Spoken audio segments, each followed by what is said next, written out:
All right, we're live. Let's see here. Let me play the music.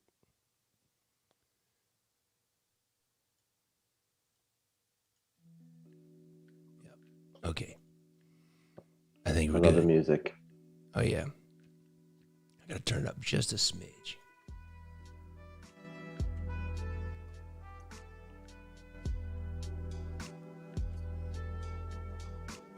It's going to be a good morning. It's going to be a good morning. Now it's going to be the best morning of our week. Okay. Let's see here. Opening. Let me see. Make sure. Yep, we're live. We're good. Let me see how latent this is. See how long it takes. What kind of lag we're talking about here. No, it's not bad at all. It's I don't see like 4 or 5 seconds, 10 seconds, well, at least on my preview. I remember one time it was like 10 hours. 10 hours. You got to see what you were doing like 10 hours later. I'm like, so that's what he was talking about. Oh, that's right. That's what he was talking about. Got people rolling in. What's up, everybody? Do you have a link for it? Yeah. Let me see here. Let me, let's see. Can I chat in Zoom? I think I can. We can chat. It'll let us chat. It'll let us chat. It's got to let us chat. I'm just going to email it to you because I'm an idiot. And Oh, yeah. My screen name is oldhickory@aol.com. Old Hickory. Ooh, Old Hickory. Do you ever watch Weird History on YouTube? Oh, yeah. I like Weird History. Oh, it's addictive. Yeah. All right, I just emailed it to you, so you should be able to check it out. You didn't send it to Brandy Fulton by any chance, did you? I did not send it to Brandy Fulton. Okay. I need to make this smaller. There we go. You look good in that cowboy hat, by the way. Oh, thank you, man. I went to the Stetson shop outside of where is it? Outside of Dallas. I mean, a couple of years ago, and my hat was too big. I had bought it like 20 years ago. I didn't know how to size a hat, and they put like some little Velcro things inside. Okay, that's fun. You ever seen them size a Stetson? Oh yeah, bro. I've seen them make Stetsons. Have you ever been inside that factory, U.S. Hat Co.? Not that factory, but I've been inside. I mean, I've been inside like Western stores when they got it like a master hatter or whatever you want to call them. Oh yeah, on the steam. I don't know, steamboat. I was going to say steamboat. I follow this guy on Instagram that he restored like this, this hatting machine that is just the weirdest, most cool pneumatic thing I've ever seen. And it's like from like 1870, 1860. And he makes these like really nice hats that are way too expensive. Where is he? Let me see. Let's see if I can find him. Let me see. I don't know what his name is, but I'm going to search hat and see if I get it in my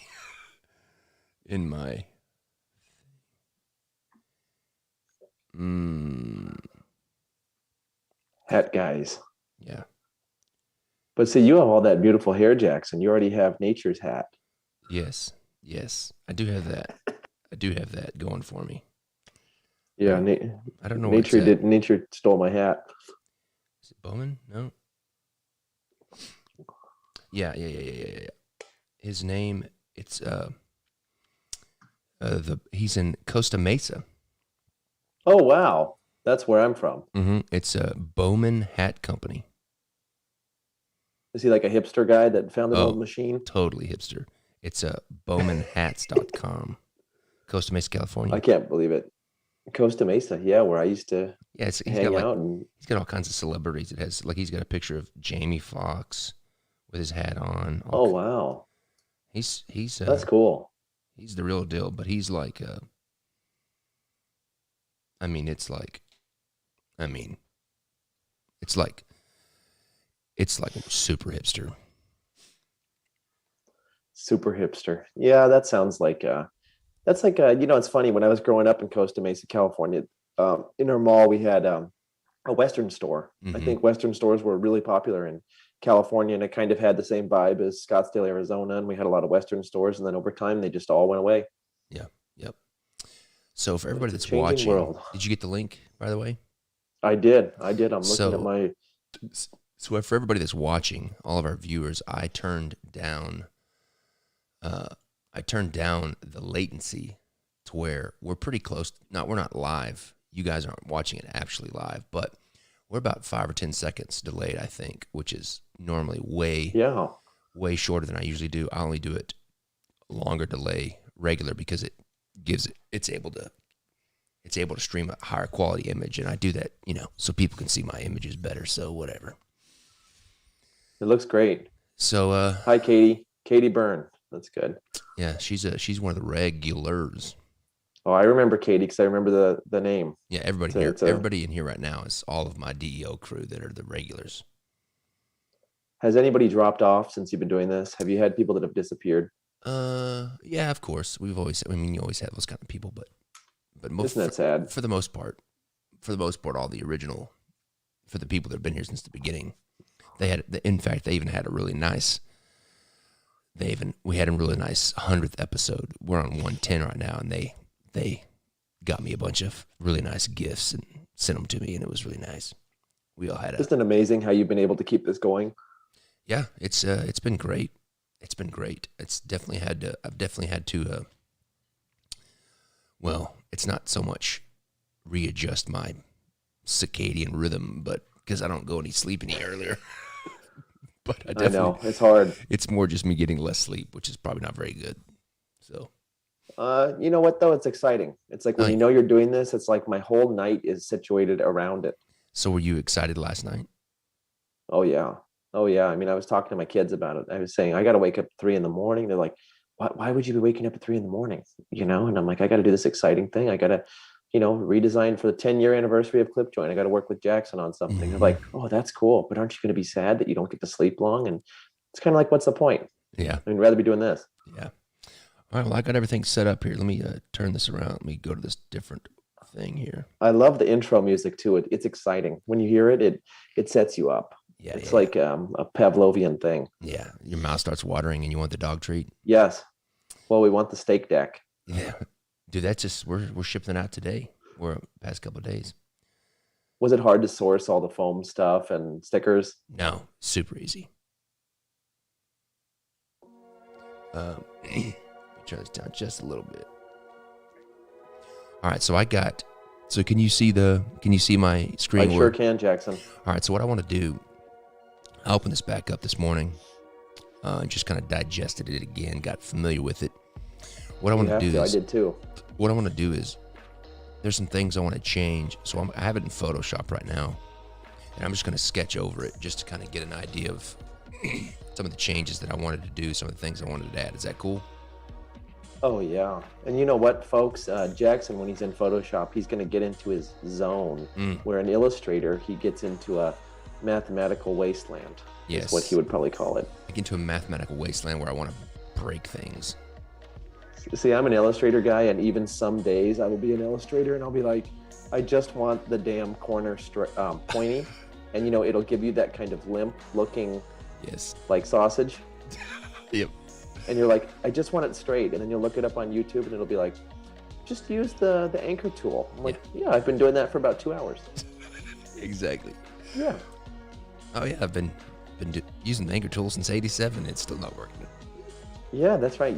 Dan Phillips has been using Illustrator since the first one when he was in like high school, and he knows everything about it. Like I'll call him up and he's like, oh yeah, sure. That's like a 5-second thing. Let me see it. And it's so easy. And I'm like, dude, you just can't figure certain things out. You either are an Illustrator brain guy or not. Yeah, I'm not that guy. I'm an illustrator. I love Illustrator. I'm passionate about it, but some of the things in there, you're like, who the hell designed this thing? Yeah, I'm an Illustrator, domestic violence kind of guy. Just kidding. You beat the box in. Yeah, beat the box. One of the things I wanted to do was kind of bring back those little like leaf elements or whatever. I felt like that was something that was missing. It's very interesting because this deck is where you get the city of the angles, the triangles, which is always kind of a theme with me in Los Angeles is a saying my grandpa would say. It's the city of the angles. Everybody's got a grift. Everybody's got an angle. Kind of, on the take or on the, it was known as that. It was, to old guys. My grandpa also used to call LAX laxative, which is true. if anyone's flowing in there. Oh, bro. I used to like a couple of blocks from it. That's crazy. Yeah, we Just lived. dumping plane fuel on your driveway. It's basically where we lived. We lived right there in Westchester, right by the. I mean, literally. I mean, 2 streets, like 2 blocks. I literally could have thrown a rock and hit the runway. But did you ever go to Pan's Diner? No, I went to In-N-Out a lot. Well, yeah, In-N-Out's great, but Pan's is one of the only original standing Googie diners from, the heyday of Armé and Davis architecture, and it's still there, identical. And I think the son owns it today. The mother just passed away at like 98. It's one of the most PANNS. It's one of the most amazing buildings in California. Wait, okay, gotcha. And you also see how those little dingbats kind of bring back a whole depth to it. And also, I wanted to bring back these circles right here on the side. I think we kind of lost those. Yeah, it's funny because without the circles, the triangles go away. It becomes an X. Mm-hmm. And I was thinking about maybe changing it from a circle to like a thing that has like these sharp corners. And no, I don't want to do that. I just changed my mind right there and there. You're a totally different guy in Photoshop. Yeah, I think it's way better intuitively, because if I have an idea, I can like within about 5 seconds I can sketch it and I can tell if it's going to work or not. And in Illustrator, I'm like, it's like a 5-minute process to like build it and like realize that it's not going to work. Very true. Sometimes I have an idea in my head at like 11 at night, and I'm like, this is going to be the greatest deck ever made. And I'll comp it up real quick in Illustrator, and I'm like, what was I thinking? Yeah. This is stupid. I have a... I mean, you go through it too. This is so weird, but my kids give me a hard time about it now. But I'll have like this reoccurring dream all the time where, I don't know, maybe it's just my imagination like going crazy. But I'll have this reoccurring dream all the time of a raven that comes to my window, like seriously, like Edgar Allan Poe comes to my window, and he gives me this is like in the middle of the night, and he'll give me a deck idea. It's so weird. And now my kids are like, really? Yeah. And my kids like make fun of me, like, oh, did the raven visit you last night? And I'm like, well, actually, he did. It's so weird. Is it always a raven though? Yeah, it's always some kind. Well, it's at least some kind of like blackbird. So I'm guessing a raven. That's very weird. A raven or a crow, one of the two.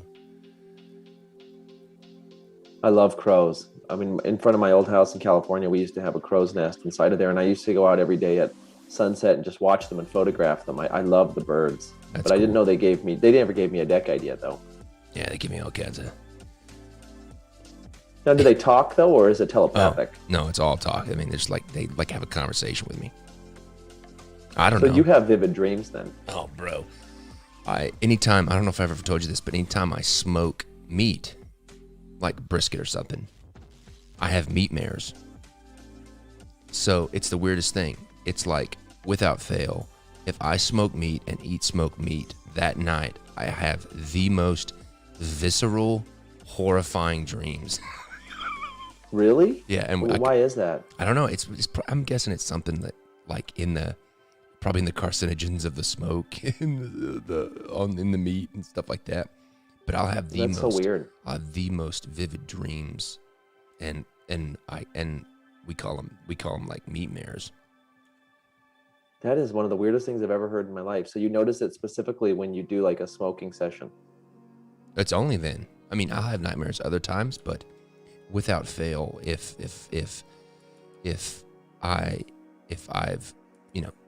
I've smoked brisket or something like that, or anything like that, oh, this is gonna be rad if I put that right there. That little shape that's on the side. It's a way better idea to get the rings back. Yeah. But yeah, without fail. Meat mares. Meat mares. Hashtag meat mares. And they're so worth it, dude, because I mean, let's be honest. My brisket and my smoked meat's awesome. I believe it. You know how I know that is when I was kind of riding you one day and I said, okay, Jackson, beef rib recipe on the live, and there was no hesitation, there was no delay, Salt, and you knew pepper. all the measurements of all your, salt and stuff. I was like, okay, yeah, he's done it. Salt, pepper, slow, low and slow.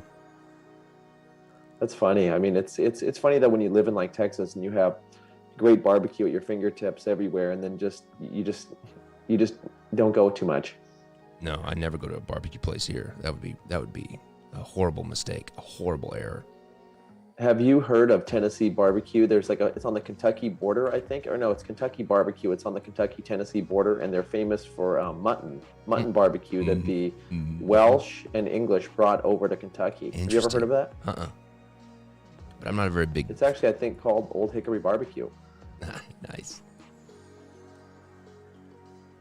I always wanted to try it. Some people say that it's like disgusting and gamey, and they can't even believe that it's a style of barbecue. Other people say it's something you have to try. It's an American classic. What is mutton again? Sheep. Oh, not lamb, but sheep. Oh, wait. Okay, yeah, sheep. You ever done that? Mm-mm. I should fly out there, and we should just take a trip and get Kentucky barbecue and do a live from eating it. That would just be, and we'll do like you could do a sheep themed deck. Sheep theme. Well, I did yeah. I had lamb in the cut deck. I don't eat much lamb. I don't remember eating lamb more than once or twice in my life. Yeah, I don't eat much lamb either. Everything is a abysmal second to beef to me. Yeah, I think with that kind of with red meats, you got it. I mean, it's like venison even, like I've had that before, and it was good. I mean, it wasn't bad like people describe, but it's just not that exciting. There's also, as I'm doing this, there's also a part of me that wants to reverse this out because, how all this is, like this original one is all like on a black background and all the design is in white. Yes, and I think that's a good idea. Let me see here. I can do that real quick and just see what it looks like. Well, in Photoshop, Jackson, the Raven is there. The Raven speaks to me. I'm going to work on it like this for just a bit. That's so interesting about the Raven. It is, dude. I love the Raven. He comes to me. I wish I had dreams like that. Yeah, the meat mares, man, they're awful. Does your wife have them too, or is it just you? Nah, just me. I'm the weird one. Like I have this reoccurring one where, those little rings that have the nets when you go to like a Christmas tree place, and they'll shove the Christmas. Oh yes. They'll shove the Christmas tree through, and it puts the net on it. Yes, I know it very well. Okay, one of the reoccurring meat mares that I have is they shove me through that, and instead of putting a net on me, it peels my skin off. Are you kidding? No, absolutely. I mean, I've had that dream 50 times. That is so weird. Yeah. You know what's funny about that is I went to Specs Liquor here in Central Texas. Yeah. I went to Specs and they put the alcohol bottles through one of those things. Yeah. Like they wrapped it in that same kind of thin plastic, and I thought, what does that do? It keeps them from clanking around in the bag. I don't think it protects them though. It keeps them from clanking, which that's what makes the glass break. Trust me, bro. I buy plenty of bottles of liquor. I don't buy that many. I bought some the other day. I was going to make a drink called the Boulevardier. Oh, that sounds fancy. I've been hearing about it from Alton Brown. The Boulevardier. That sounds fun.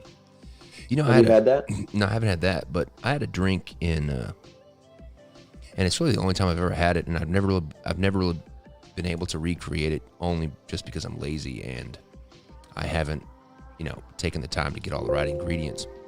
But I had it in, I think I had it in Venice, California, actually.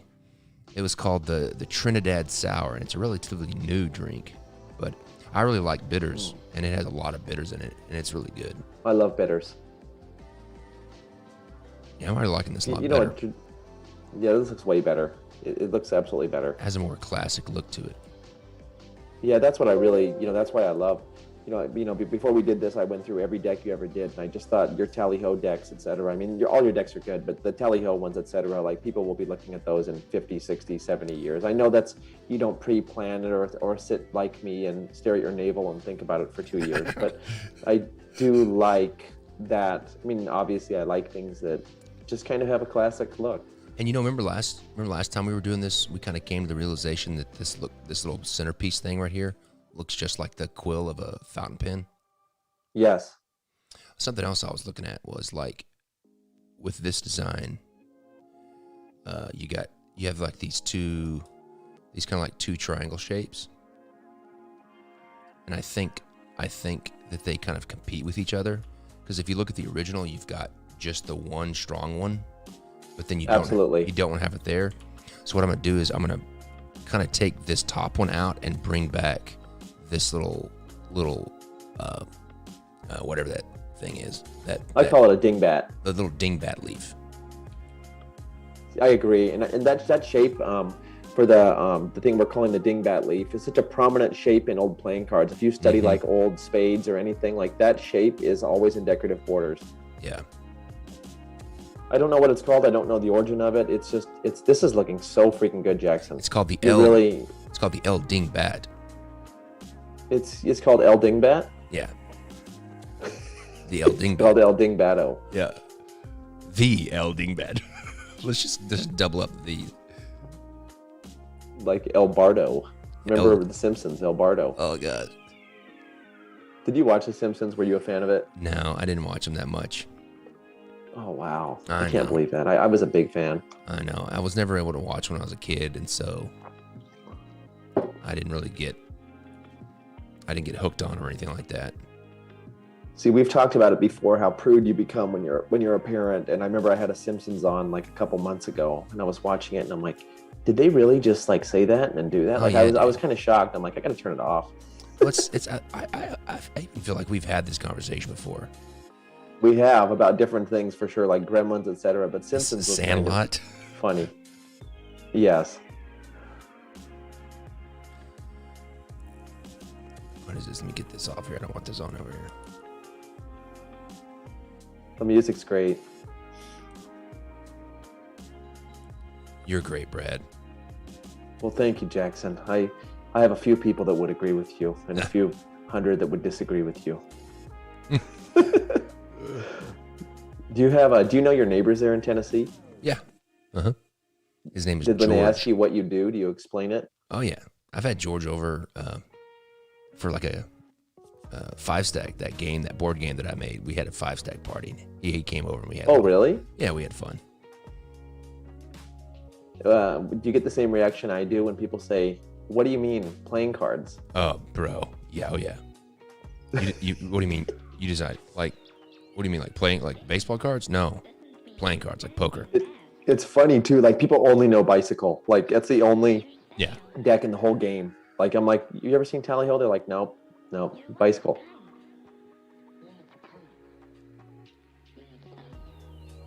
So your neighbors are good there. Are they better than the Texas neighbors you had? Yeah, we had a really stuffy HOA that I couldn't stand. That's so weird that you had an HOA when you lived like in the then it was in the middle of nowhere. Yeah, we were out in the middle of nowhere in Texas. Well, not in the middle of nowhere, just we were in the country. See, look at that. It's like a Black Widow abdomen. That's what it reminds me of, which I love. That's so funny you had an HOA. I mean, I think my neighborhood has an HOA and it's like $8 a year, and there's no one exists. I don't even know why it's there. Yeah, I think ours was like formed in like the 80s. And they didn't even take dues, but yet they were all like always griping about stuff. That's just human nature, though, is that anytime you give someone a little bit of control, they're going to exert it. Like, I'm honestly, I don't like HOAs at all. You know, it's funny. Most native Texans don't. Like, I have a neighbor actually from Amarillo, and he's in his late 60s, and all he talks about is, I'm so glad there's no damn HOA here. That's all he says all the time. I mean, it's funny because for me, I don't like HOAs either. But then at some point, you know, like when you have a neighbor that parks like a trailer in their yard, you're like, yeah, we need an HOA to like get rid of them. Wait a minute, that's me. I got to. I'm just kidding. I don't think so. Yeah, it's funny. It's funny how like every neighborhood now has an HOA though. If you look at like any new house, it's like an HOA. Oh yeah.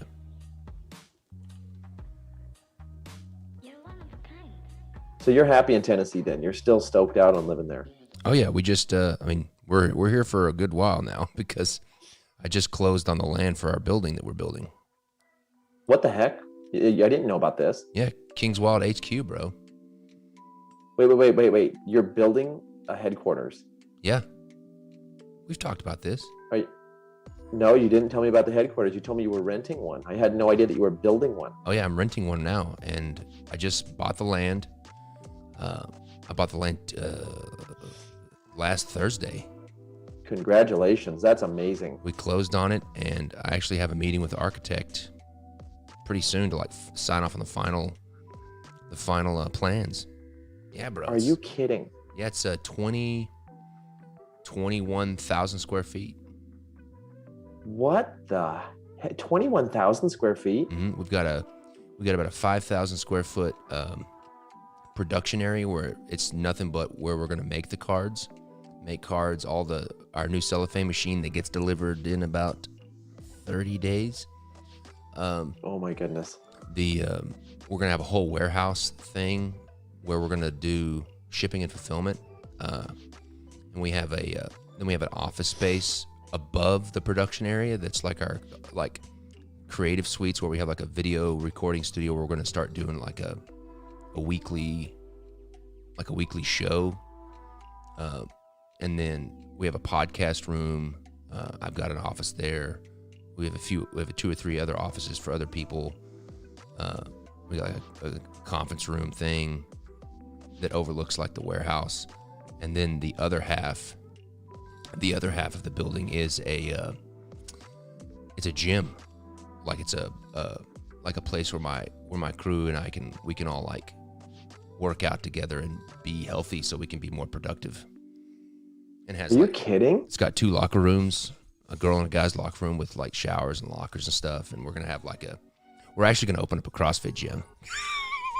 Kingswell CrossFit. You are gonna open a CrossFit gym? Yeah, I used to do CrossFit. I used to be certified, but 2 of the guys that work for me now are pretty avid CrossFitters. And the same guy who hates athletics with a passion is opening a CrossFit gym, people. You heard it here first. Yeah, well, and Kings Wild's going to pay for them to go get certified, and we're going to have a Kings Wild CrossFit right there. We're going to focus on offering it to like policemen, military vets, and first like EMT people at like a really discounted rate because CrossFit gyms are stupid expensive.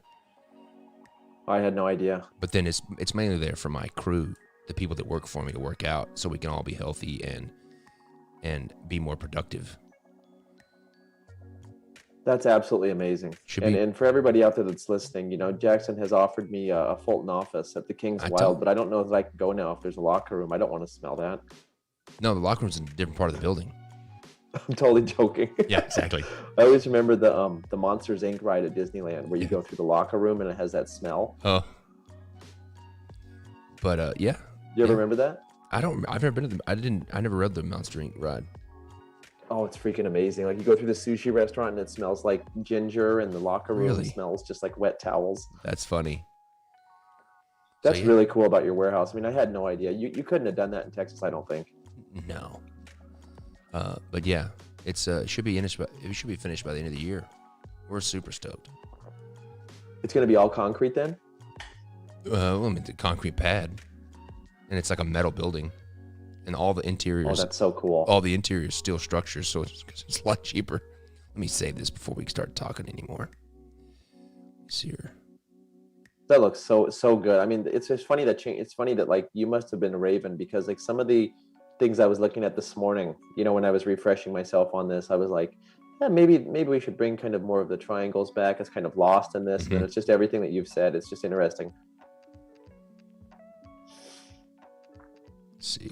I wonder what the cost would be of you building that warehouse in the Kyle area versus in Tennessee. Oh, it'd be 3 times expensive. You think 3 times is the number? I mean, just the land alone would be way more expensive. And what city is your warehouse going to be in? Cleveland. That's really cool. It's in a really cool. I mean, it's just an industrial area. I mean, right next door is like Mars, M&M, Whirlpool, Coca-Cola. Wait. Mars and M&M are next door. Maybe now I really am gonna move there. I mean, the CrossFit thing didn't entice me, but the Mars and M&M thing is Well, really getting don't think interesting. of it like CrossFit. Think of it as healthy, healthy. The only reason why I'm doing it is so that I can be healthy, live longer, and be more productive and produce more playing cards because I'm healthy and I'm crushing it. But you're even healthier now than you were 2 years ago. Oh my gosh, dude! Just from the standpoint of me being able to breathe and not allergic to everything.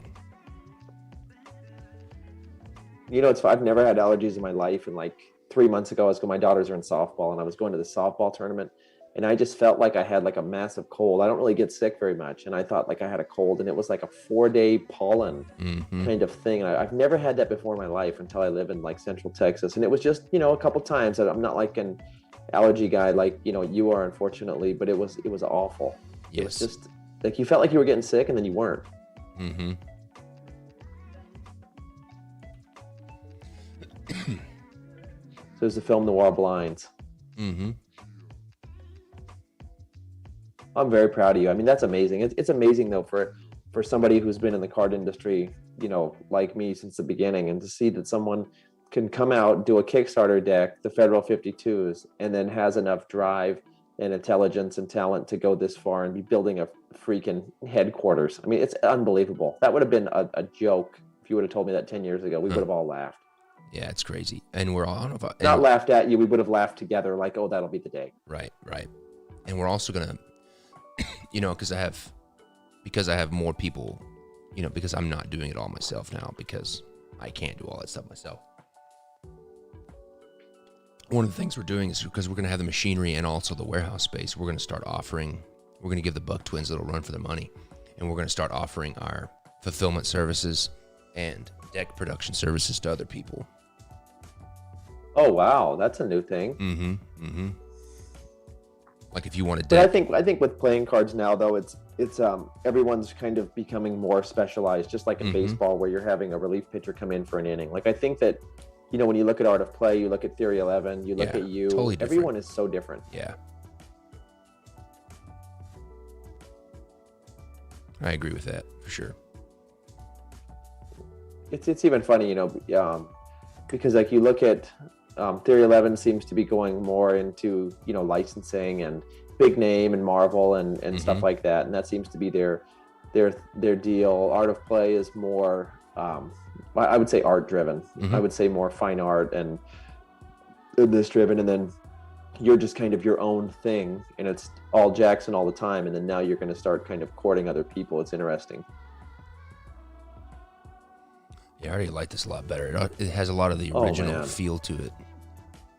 You don't want to rip things off, and then at the same time you can't beat Dowdy. And it's funny too, because Dowdy, as far as I know, didn't draw anything. Like who were the artists? I mean, Dowdy was just kind of a creative director. Yeah, the only thing I want to get in here, the only thing it needs is I'm gonna make these are the little curly Q things. I'm gonna make like an angular version of them, and I think it's gonna be ready. Take this out right here. And it'll be just the one thing that's a little bit different. Let me see if I got room for it.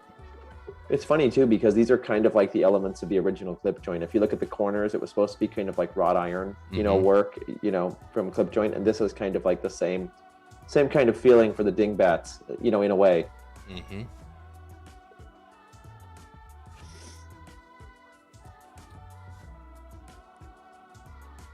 Yeah, I like this. All right, let me see here. Unfortunately, let's go back into Illustrator.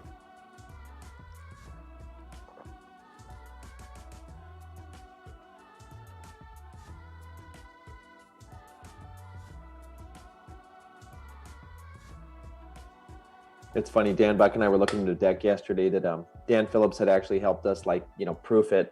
And he had locked down like every single symbol into a symbol library and locked it down because he comes from the video game world. So he hates when the artists and engineers alter each other's stuff. Yeah. And so Dan Buck called me. He's like, "What the hell is Dan doing, dude?" Like, because Dan Buck has been an illustrator forever. He's like, "How do you even begin to unlock this? Like to change a color?" Mm. and he's so used to like working in video games and is so paranoid of things being screwed up that it was like the Fort Knox of freaking Illustrator files. That's awesome. I love it. It was unreal, dude. Like we really sat there and we're like, huh, I don't know. And Dan Buck finally, he's like, this is really above my Illustrator pay grade. But you must identify with Dan Phillips then with the locking down. You probably know what he means. Oh yeah, yeah. You've got to submit when I was in the video game world. You have to submit your changes, and then you'd have to lock it down, and you would have to like there was like an actual program that the program's job, its only purpose was to like manage the locking and unlocking of different assets, from whether it's just a little image or a texture to even like code. You'd have to check it out, unlock it, and now it also kept, it kept like multiple people not working on the same thing at the same time, to where they change it. Oops, I gotta delete this. So that they would have, that they would not work on the same thing, and then like you'd have like a conflicting versions against each other. That's very interesting. Yeah, I think it was called version queue or something like that. I can't remember. Well, all the video game software that Dan Phillips works with is all proprietary. Like, there's almost like a yeah, all that. Yeah, it's interesting. Yeah, all the studios have their own proprietary software. So someone's writing software for all these game design studios. It's fascinating. Yeah, all of them except like we used Unreal Engine. The people, Epic, we used the Unreal Engine, which is anybody can get the Unreal Engine. I think Dan Phillips was telling me he uses something called like library, and it's like you have to check out a file, and then you have to write down all of your changes in it, and then so the next person could figure out who screwed it up. Yep, it's like that. It has like a version history to where, like, if somebody screws it up, they can go back and figure out who screwed it up. That's what he said. That's what he's like, yep, we can see right there, Michael, you did that. That's your fault. What? Oh, I need to put this in here. Sorry, I'm getting all this stuff set up again because I hate Illustrator. I love Illustrator. I understand its problems though. I really do. It's weird though, like some people say Photoshop and Illustrator are so compatible, but like now that I go back in Photoshop, I don't know how to use it anymore. It's like I've been using Illustrator so much this year that I go into Photoshop and I'm like, hold on, wait a minute. How do you do that? Yeah. They're very different programs. I mean, like, yeah, they have like certain tools, etc., but they're very different. Mm-hmm. Oh, this is gonna be good, dude. Your tally-ho decks are like second to none. I wish that you could make more of them. Bro, I wish I could too. That's honestly my tally-ho series is it's like pulling teeth to make me want to make a bicycle deck, but that tally-ho stuff, I love making those stuff. And they're kind of sentimental. How did you get into tally-ho? I mean, someone like you that came from, a video game background, when did you see the tally-ho and when did you want to do your own? I got into tally-ho just going to the playing card, the 52 plus Joker playing card conventions. I would see all these old, Dougherty illustrations and tally-ho boxes. And I think somebody gave me a, see if I've got it up here. Let me see if I've got it. I'll show it to you.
I didn't find it, but what it is somebody gave me two. They gave me one of the old Tally-Ho tourist decks that have that on the back of the deck. It has like, wait, is it tourist deck? I can't remember. Anyways, somebody gave me some really old, some of the original Tally-Ho decks, and I really liked them. And also, I don't know if I told you this, but I found this. I was unpacking my boxes, and I found I have one of my Tigers 101, Wow. one of the first decks that Russell and Morgan put out. It's the very Look at the first color on that. Yeah, it's the very first one, Tigers 101. From like 80 something. I wonder if Russell Morgan and Dowdy ever kind of hung out or talked, or were they friends? I don't know. Played croquet. See, I went to go pick up my stylus, and I was like, well, crap, I'm an illustrator again. But you know what? It's amazing that. I'm going to push through, and I'm not going to gripe about it anymore. We're just going to do our jobs, right? That sounds like your attitude. So I'm going to make it in black first, just because it's easier for me to do it.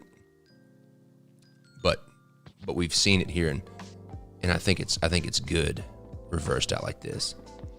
And also, nobody's seen the box. You know, we're keeping that kind of hidden. But the box is one of the best boxes I've ever seen in my life. And like, if you can just imagine, like, keep the box in the back of your head. If this comes out of that box, how amazing that is. Speaking of boxes, dude, let me tell you something. I hired a new designer, and her name is June. And the first thing I tasked her with is I gave her all the images of like 13 cigarette packages / old beer cans. And I said, these are the decks, these are the cigarette packages and beer cans that I want you to work from. And I tasked her with her doing next year's table players decks. And she, like, it's the kind of the first pass, and I have to kind of go back with her and like work through them. Do you want to see some of the stuff she did? She knocked them out of the park. Does she live near you? Yeah, she lives in Chattanooga. It's amazing how you're able to move somewhere new and find source talent. I mean, that's difficult. Let me see here. I'll show you a few, and I think that you'll be pleasantly surprised. Yeah, she did 13 of them. I don't hear the name June very much anymore. Mm-mm. Certain names like June and Ruby, you know, like, I don't hear anymore. Here's the first one. Can you see my screen? Yeah. Yeah, I can. So this was it's really working well today. This is the cigarette package I gave her, and then this is the tuck she made. That's beautiful. And like these little medallions I'll create those little award medallions, and we'll foil press those. So there's one of them. Beautiful. You know what I'm always surprised at is that you sold that letterpress machine. That always stuns me about you. I was talking to my wife about it the other day. It's too much work. Yeah, that doesn't sound like you. Well, I mean, it was taking away from my. It was distracting me from my. So here's the beer can that I gave her. And I like that. And then I like that box a lot. So everything's kind of like that beige color is going to be gold foil. No, I like the card design on the back. That's really good. I mean, that's really got a great movement to it. Mm-hmm. Let's see.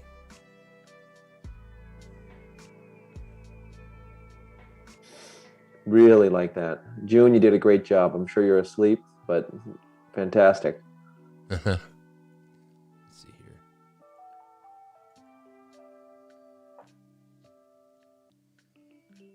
So there's the gold. How many hard drives do you have? Like 4. Here's the gold flake box I gave her. And then here's the tuck case. We redid this one. This is one of the ones that I kind of like showed her. Here it is, my revised. It's good, but the last one, after seeing that, it's hard to look at another one. I mean, the movement is so beautiful on it. This is the one I started to kind of like revise with her, but we didn't really finish it. There's one that's my favorite. There's 2 that are really good. Let me see.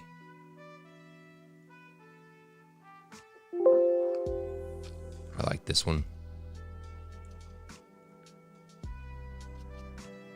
That is beautiful. Look at the color on that. Mm-hmm. That and the off-center one are my favorite. Let's see.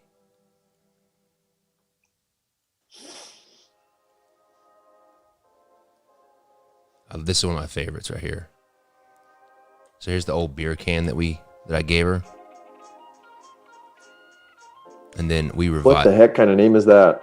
I don't know. Glukes. Glukes. We revised it, and here's the kind of the new simplified, because she was just using too many colors. And we kind of boiled it down to its basics. Is she doing custom fonts, or is she just finding a font set? She's doing font sets, but I do that basically 95% of the time. It's beautiful. So it'll be like absolutely beautiful. Silver foil and gold foil. It's gonna be dope. All right. What kind of letterpress did you have? I had a 10 by 15 Heidelberg windmill. Those are so beautiful. I watch videos on those. I'm like a letterpress geek. I mean, I love texture, so yeah. I love watching videos on those. Look at this Russian cigarette package that I gave her. Have you ever seen how bad the European cigarettes are now, where they just have a photo of like a diseased lung on them, like for the packaging? Yeah. There's one more I want to show you. Have you seen that? Have you seen? You know what I'm talking about? Oh yeah, totally. I want to show you one more. My friend came from Sweden, and he showed me a cigarette pack, and it had a picture of like lungs and stuff. And I'm like, "Where's like the packaging?" He's like, "No, this is like by law. You have to have this now." That's crazy. This old Marvel's cigarettes, and then there's the kind of the. Oh man, I love that. Isn't that cool? Now that is beautiful. It almost reminds me of hockey for some reason. I don't know why. Yeah, it reminds me of hockey. I can see that. But why? I don't know. Maybe NHL has something like that. Those are great. June does a great job. This is my other favorite one. Oh crap. Hold on. What's this one? I just saw something. Glimpse of something. Look at that. It's awesome. That is beautiful. Absolutely beautiful. Let's see. I think that's about it. You needed a woman's touch there, Jackson. Yeah. That's great. Yeah, so all right. Let's get back to this clip joint. What are we doing? I can't believe it's been 10 years, dude. Those things are great, though. That's some of the best work I've seen in a long time from King's Wild. No, I love it. I love the table players, though. I mean, even last year, like that's like I love that style, though. I mean, that's my thing.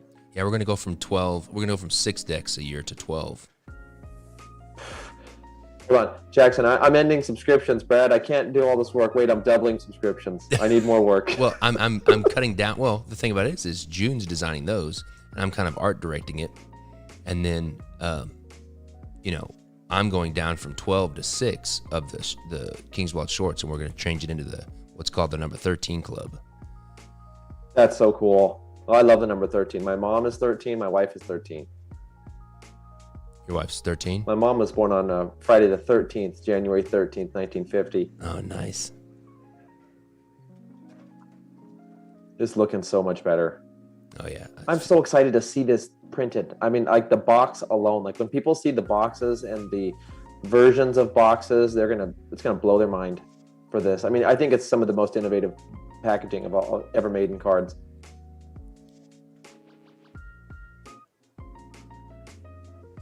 Blow your mind. It will line decker your mind.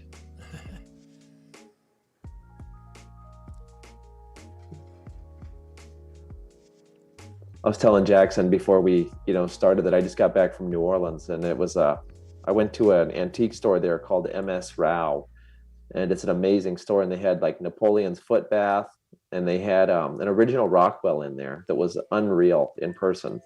Rockwell, like the last session we were talking about J.C. Linedecker and Rockwell, and Rockwell stuff in person. Like you cannot look at art based on prints that you see from a book. I can't imagine. Rockwell in person was just, it was not captured in book reproductions. It was just the kind of the color that he had was unreal. I mean, he's underrated, even though he's one of the most famous artists of all time. But in person, you know what I'm saying? He's underrated. Yeah. I feel like that. What artist did I see? It was like an Edward Hopper watercolor, and it was kind of the same thing for me. I was like, oh wow, this is, because I had seen the image so many times before, and I was like, oh, this is a completely different deal. In person. Absolutely. Van Gogh obviously was, when I went to the Van Gogh exhibition like 20 years ago in LA, when they brought all his paintings over from Holland. Mm-hmm. It was mind blowing, the texture. Like, you can never, I've had every Van Gogh book, made since I was a kid. I've been a fan, and it's just in person. It's so different.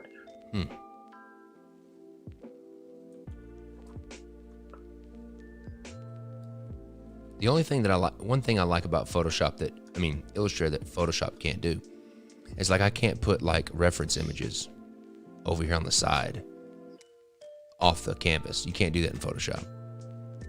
Oh, that's true. I'm not used. I bring in reference images every day. Yeah, like I have to expand my canvas for it to do that, and I do not like that. Said Sam, I am. I need to shrink this a little bit so we can get the border in here. Yeah, it reminds me of like the little kind of dingbats in the middle, the curly things coming up. I mean, to me, that's killer, because it reminds me of the original clip joint.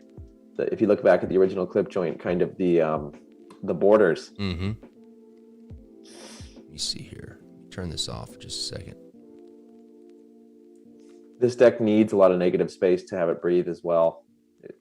You know what? You need some negative space, Brad.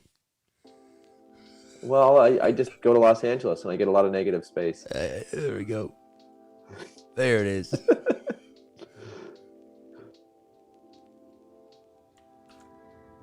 I'm kind of getting some stuff set up here. Make my life easier. Because that's what this is about, right, Brad? Making my life easier. I don't think you would like an easy life. No. That'd be too boring. It would.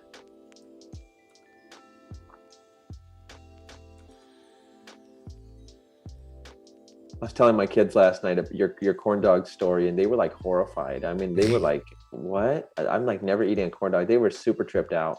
That's funny. They're like, "Is he alive still?" I'm like, "Yeah, I'm talking with him tomorrow." They're like, "How is he alive?" The funny with thing one is, lung. Funny thing is, the first thing everybody asks me is, "Do you still eat corn dogs?" I'm like, "Heck yes, I used to eat corn dogs. I love corn dogs." So you're not traumatized at all by it? I was too. It was nothing. Now, I was thinking last night, what's the percentage chance of that happening in life? Like 0.1% that you're eating a corn dog and you lose a lung? Oh, I mean, I'd have no idea. I would think, I can't believe, I would think it's pretty low. So the question is, when are you doing a Jackson on a stick, a hot dog on a stick parody deck with a corn dog on it? I've already designed it. It's in the can. It is. It's done. It's already finished. Wow. I can't wait to see it. I'm going to pour some lemonade on it when I get it. It's called the hot dog deck. Let me see here. That is so funny. The mustard's gold foil. No, that's nice.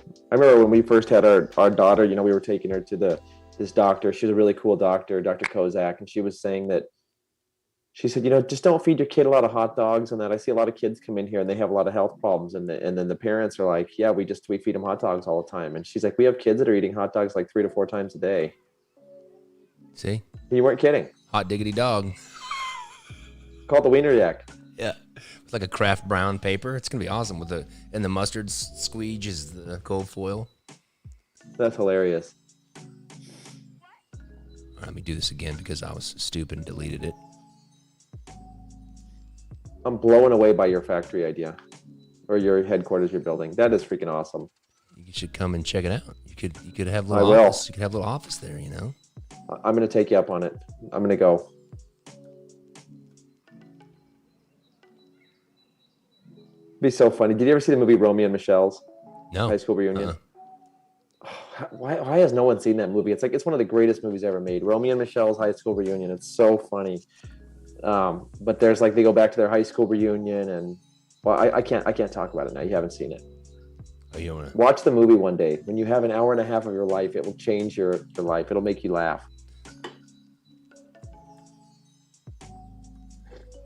Well, it's about how, you know, they look back at their life, their high school reunions coming up, and that they've kind of done nothing with their life. So they kind of lie when they go back to the high school reunion and say that they invented Post-it notes, that they're the inventors of Post-it notes. That's funny. It's an awesome premise. I mean, I don't think movies nowadays could come out with that. You know what I mean? Nowadays, everyone has to have like some kind of high profile, you know, concept, but it's a freaking awesome movie. Yeah, that's cool.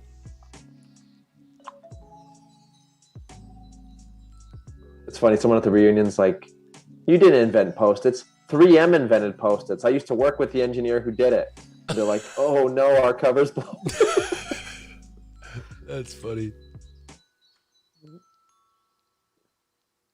Did you ever have a high school reunion? Yeah, we had our 10-year anniversary. 10-year reunion, and then we were supposed to have. I enjoy that. I love it, and we were supposed to have Really? one. Yeah, I love it. I love nostalgia, and I love that kind of stuff. And we were supposed to have one last year, but obviously COVID decided not to make that happen. That's amazing. I don't know if we had one. I mean, I'm so out of the loop from my high school that like I switched high schools during like my senior year. Mm-hmm. So it's like my high school that I went to was Rancho Buena Vista, and you know, and my mascot was the Longhorns. It's funny when I see UT, I'm like, oh, my school just ripped that off. Yeah. You know, we were the Longhorns.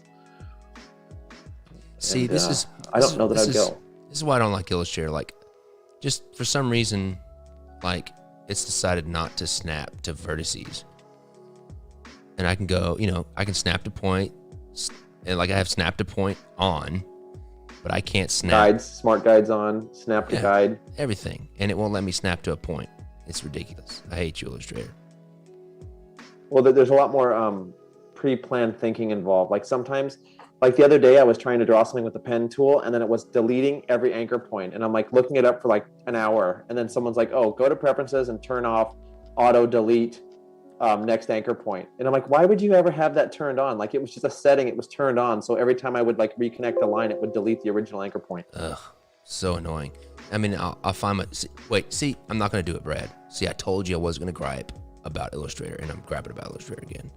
But I guess I'm mad because, you know, on any project, I mean, I just know, I guess I just compare my efficiency to Photoshop.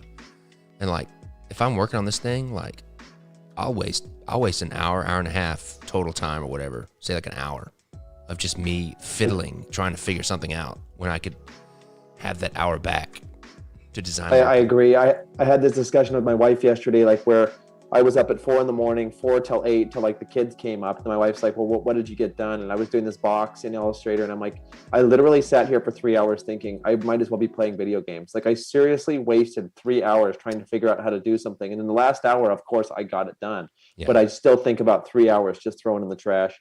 Yeah. Okay. You know, for some people, it would have took them like 20 minutes. Yeah. Not me.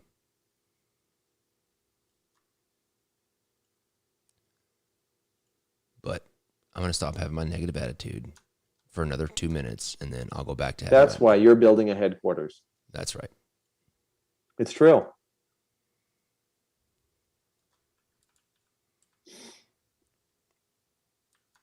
You know, that's the one thing that's inspiring about Texas to me, though, is that you just meet a lot of people that are like, well, let's just get to work. Let's just do it. Let's just, you know, we can do it. Mm-hmm.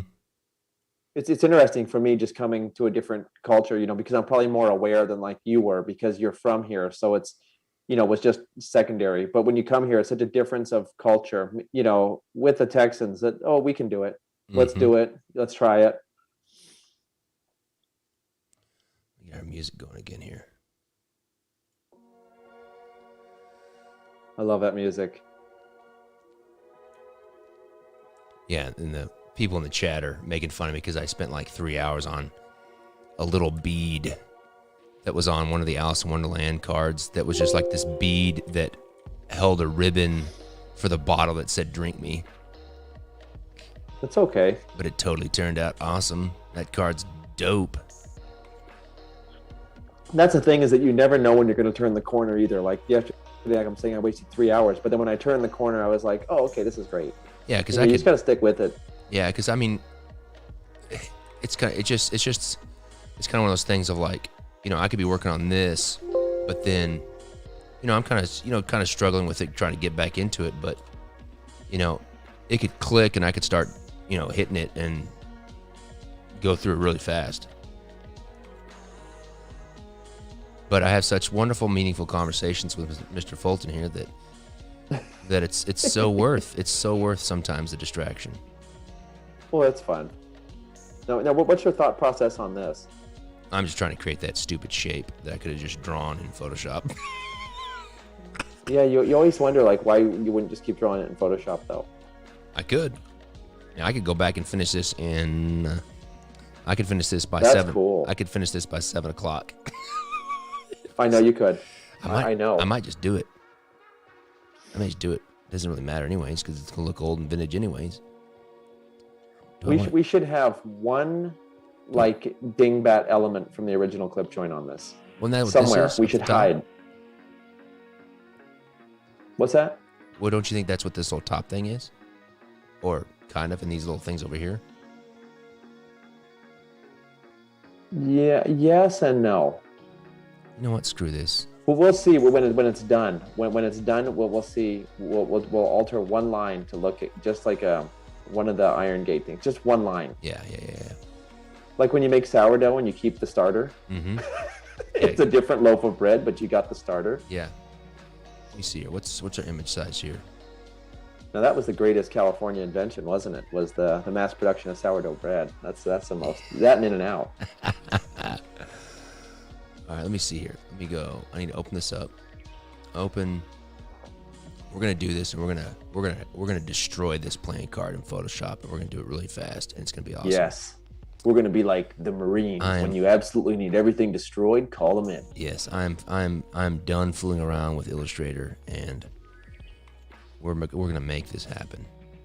Yeah, I was shocked when you went back to it, because when I saw you originally start this and you took out the problematic lines in 5 seconds in Photoshop. And it's just like, and like we immediately, within about 15 minutes, we immediately found, got results and stuff that we liked. But then it took me like 15 minutes to make 3 things that really weren't even anything. Oh, so you know what it's like? It's like when I get out of my office at the King's Wild headquarters and I go down to CrossFit. That's right. And I'm like super buff and I have a 6-pack. And then why do I want to take that trip to New Orleans and eat beignets all day? Yeah. I mean, that's what you're doing, Jackson, is that you're just eating beignets after doing CrossFit. Here, let's get back to Photoshop and get on track. Yeah. Did I tell you about the beef room? The what? The beef room in my... You're doing aging? No.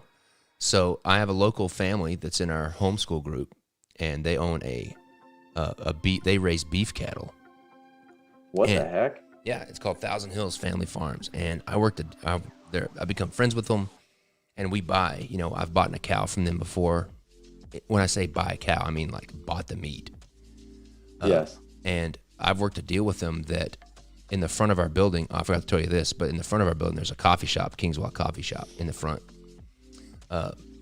And behind the coffee shop, and in between the coffee shop and the commercial kitchen where we're going to roast coffee and stuff, there's a room that's called the beef room, and we're gonna have, it's not a walk-in freezer, but we're gonna have nothing but deep freezes in there, and we're gonna keep because he just sells online, and if you buy beef from him, you have to go to his farm to pick it up, and so I worked a deal with him where I'm gonna keep all of it, a bunch of beef, and all of his online orders can come pick it up at the King's Wild HQ. And my deal, the bartering part of my deal is, I don't charge him rent, and I get a free full cow like every quarter. Jackson, you're crazy. So all those meat industry hackings that everybody's worried about, I don't care. I get my beef directly from somebody. I got it taken care of. You are freaking nuts. You really are. You're crazy. I mean, like when my wife wakes up with the kids, I'll sit down and have breakfast and I'll say, I'll tell her all this stuff and she'll be like, what? You're kidding, right? No, beef, King's Wild Coffee. I mean, he's nuts. We got a But little. like you said, Jackson, the person doing something no one else is the one that's going to succeed. Well, I don't know if it's gonna be succeed, but they're gonna at least try it. And so many people don't succeed because they just don't freaking try. It's very true. It's very true. You know, I have to say that you really inspired me this last year. Jackson, everyone made a comment to me, and you won't even remember it, or maybe you will, but I was having an issue with something, blah, blah, blah. And then I remember Jackson, he made a joke to me and he said, always waiting for someone else. You're always waiting for someone else. Why don't you just do it? About something. And for some reason it changed me. And like, I started like waking up at 4 a.m. and just hitting some of my shortcomings with Illustrator that like used to annoy me. I swear to God, I heard you in the back of my head saying, waiting for someone else. And I'm like, no, I'm not going to wait for anyone else. That's awesome, and like, dude. just figured it out and failed a million times. I'm really confessing this. Like, I started waking up at 4 this last maybe 8 months, 6 months, and just like getting over some of like the pen tool issues and just doing tracing sheets, etc. And even been doing Zoom classes with Dan Phillips because he's the greatest expert of Illustrator of all time. Yeah, that's awesome, dude. And you know, some days you do it and you're like, wow, this is crap, dude. Like, I don't know what I'm doing. And then other days you're like, well, you just got to power through it. It totally changes you too. Like doing something new and failing at it changes you in a much better way. Absolutely. I thank you for that. I hear you in the back of my head, always waiting for, and you were joking, you know, like everyone out there, like, I don't know if you text with Jackson, but Jackson's kind of a bully on text. Jackson's a different guy when you call him. So when you call Jackson, he's like that, he's a nice supportive text and he listens and he asks, can I help you? You know, can I help you do that? And then when you get a text, you get bullied. He's a text bully. And I have the text always waiting for someone else. And I'm like, you asshole, you're looking for trouble. Oh, hold on, wait. He's right though. I want the best for you, Brad. And you gave it to me, dude. And I'm not saying like, I don't know. It really was just one of those things. I don't know. It was like McFly chicken in a way where like, and I'm not like a competitive guy in that way, like where you really can't get my goat, like saying like, I bet I could throw a football further than you. It's like, I really don't care. Like, you can go throw it by yourself. But for some reason, that comment, I'm like, nope, I'm not ever going to wait for anyone to fix that again. That's good. Yeah, and just Photoshop is just like, I can get what I want. Your Andrew Sharp says, yeah, always waiting for someone else. Why not? It's a beautiful motto. It is. And, you know, sometimes you fail. Like, sometimes, like, doing it myself with certain things that I would have waited for Dan Phillips for, I failed. And you do have to call up, you know, and say, hey, man, I'm really struggling with this. Can you show me? And it changes you in a positive way.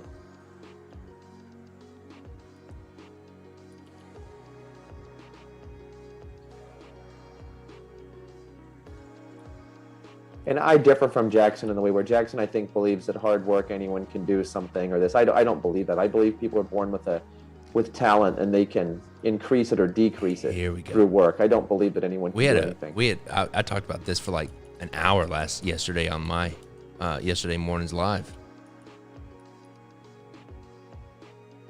I think that people call it God-given talent. I think it's a real thing where like, some people are just born with better coordination. Some people are born with better dexterity. Some people are born with better detail analysis. Everyone's born with something, and then you can get better at anything you do, sure, but no one can do everything. I just don't believe it.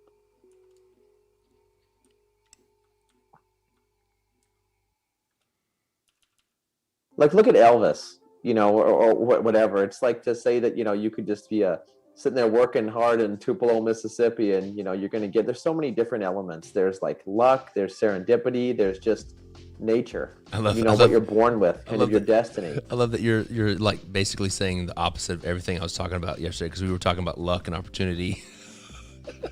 I do believe there's an element of it, and I'm not someone like, well, I'm just going to sit around because I used to always give this advice to artists. I used to always say, being the best artist in the world, you know, won't get you out of your bedroom, you know, meaning that I know some guys that are the greatest artists in the world and they literally do nothing with it. They sit around and they wonder why they're not having a gallery show, etc. Well, I just don't like to talk to people. Yeah, do you think any artist ever like talking to people? I mean, you know, it's like you have to just do certain things, but there's an element of I don't know what it is. There's something unknown and unspeakable about it. about success. Of course, it all comes with hard work. It all comes with hard work, but certain people are born with something, and you need to find what that is and expand upon it. I honestly think that the something is, not to combat what you're saying, but I think that the something is that single moment where they realize that if they're willing to do what the other people aren't. When you're willing to when you're willing to do the stupid stuff that nobody else wants to do, then you're on the right track. And then the thing that other people call luck is going to be you creating your own opportunities. What I mean though is something different. Like Bill Gates can figure out how to run business stuff, but he'll never be a Steve Jobs. He wasn't given that persnicketyness of loving aesthetics and understanding aesthetics and design. He was just given a different tool set. So they both exploited their tool set to the maximum potential. Yeah, but they're so different. You could never say to Bill Gates, hey, why don't you have a great design team? He doesn't know what that means. Right, but when would Bill Gates ever want to be a Steve Jobs? Because they're completely different people. That's what I'm saying. They're born with something different. You can't make someone something they're not. So like you can work hard, but within your kind of frame set. Everyone can be better in this, but it's the same argument like, well, why aren't I LeBron James? Well, he was given a lot to begin with and then knew how to work that and expand his abilities. All right. Okay. Like I'm 6'5.5". I'm not in the NBA. I mean, that was just never you could say, well, you should have just woke up every day at 5 a.m. and, been hanging out with Kobe over in Newport Beach. But no, it's a psychology that we're given or not to be in certain things. That's my take anyway. I mean, it's like Norman Rockwell. A lot of people have his skill. A lot of people have his skill set. They don't have Rockwellism. Mm. A point of view, a way of life, an experience set, a brain that was like, I look at kids, like I have 4 kids and they're so different the way they handle something. Like one of them I can tell something, to help with, and then they'll do totally different things, both raised identically. Yeah. I can attest to that because my kids. Aren't they all different? It's like my third kid will just like, she's like, I call her the relaxer. She'll just be sitting there and she'll just lay back and be daydreaming and kind of even doze off and stuff. And then my second one, if you paid her $100, she wouldn't nap. She's super high strung, wants to get in on everything. Yeah.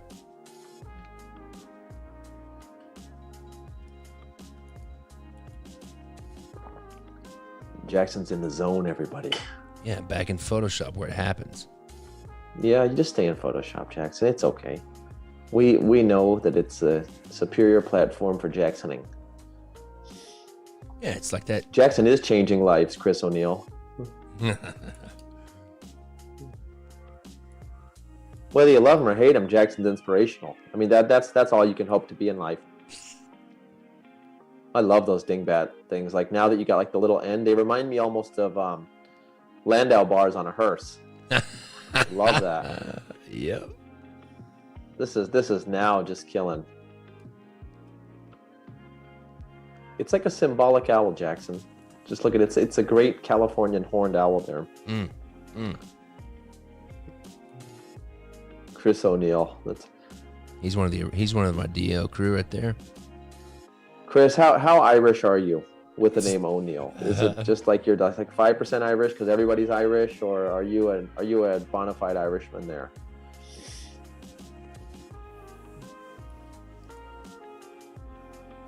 I was just actually reading a book about the history of the South, and it was talking about the disproportionate number of Irish American entertainers and boxers to the general public. Adopted Irish. Okay. Well, welcome to the club. I've always wanted to go to Ireland. You ever been there, Jackson? I have not. I've never been to Europe.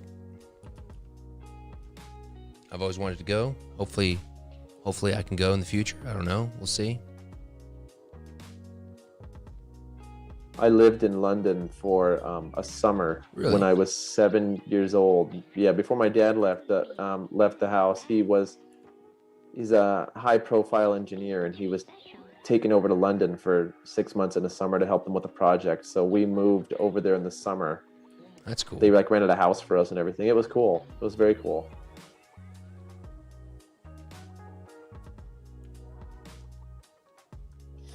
Oh, his dad's Cajun from New Orleans. Watch out.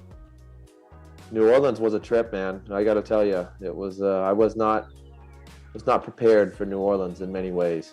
Mm. Great food, great people. I would have liked to seen it pre-Katrina because all the locals told me it never. They say it never came back. And I was at a park with like an 80-year-old guy for 2 hours talking to him, and he was just saying, "It ain't what it was." That was his line. It ain't what it was. And I'm like, really? That was like 15 years ago. He's like, yep, a completely different world. Crazy. It's a trip driving to Louisiana. I've never been to the state. And it's funny how like just the technology of building those bridges. Like you don't realize that the entire state is a swamp. I mean, like you hear about it like, oh, they have swamps there. Dude, you're going for like 6 hours over a bridge over a swamp. Yeah. Beautiful, beautiful landscape.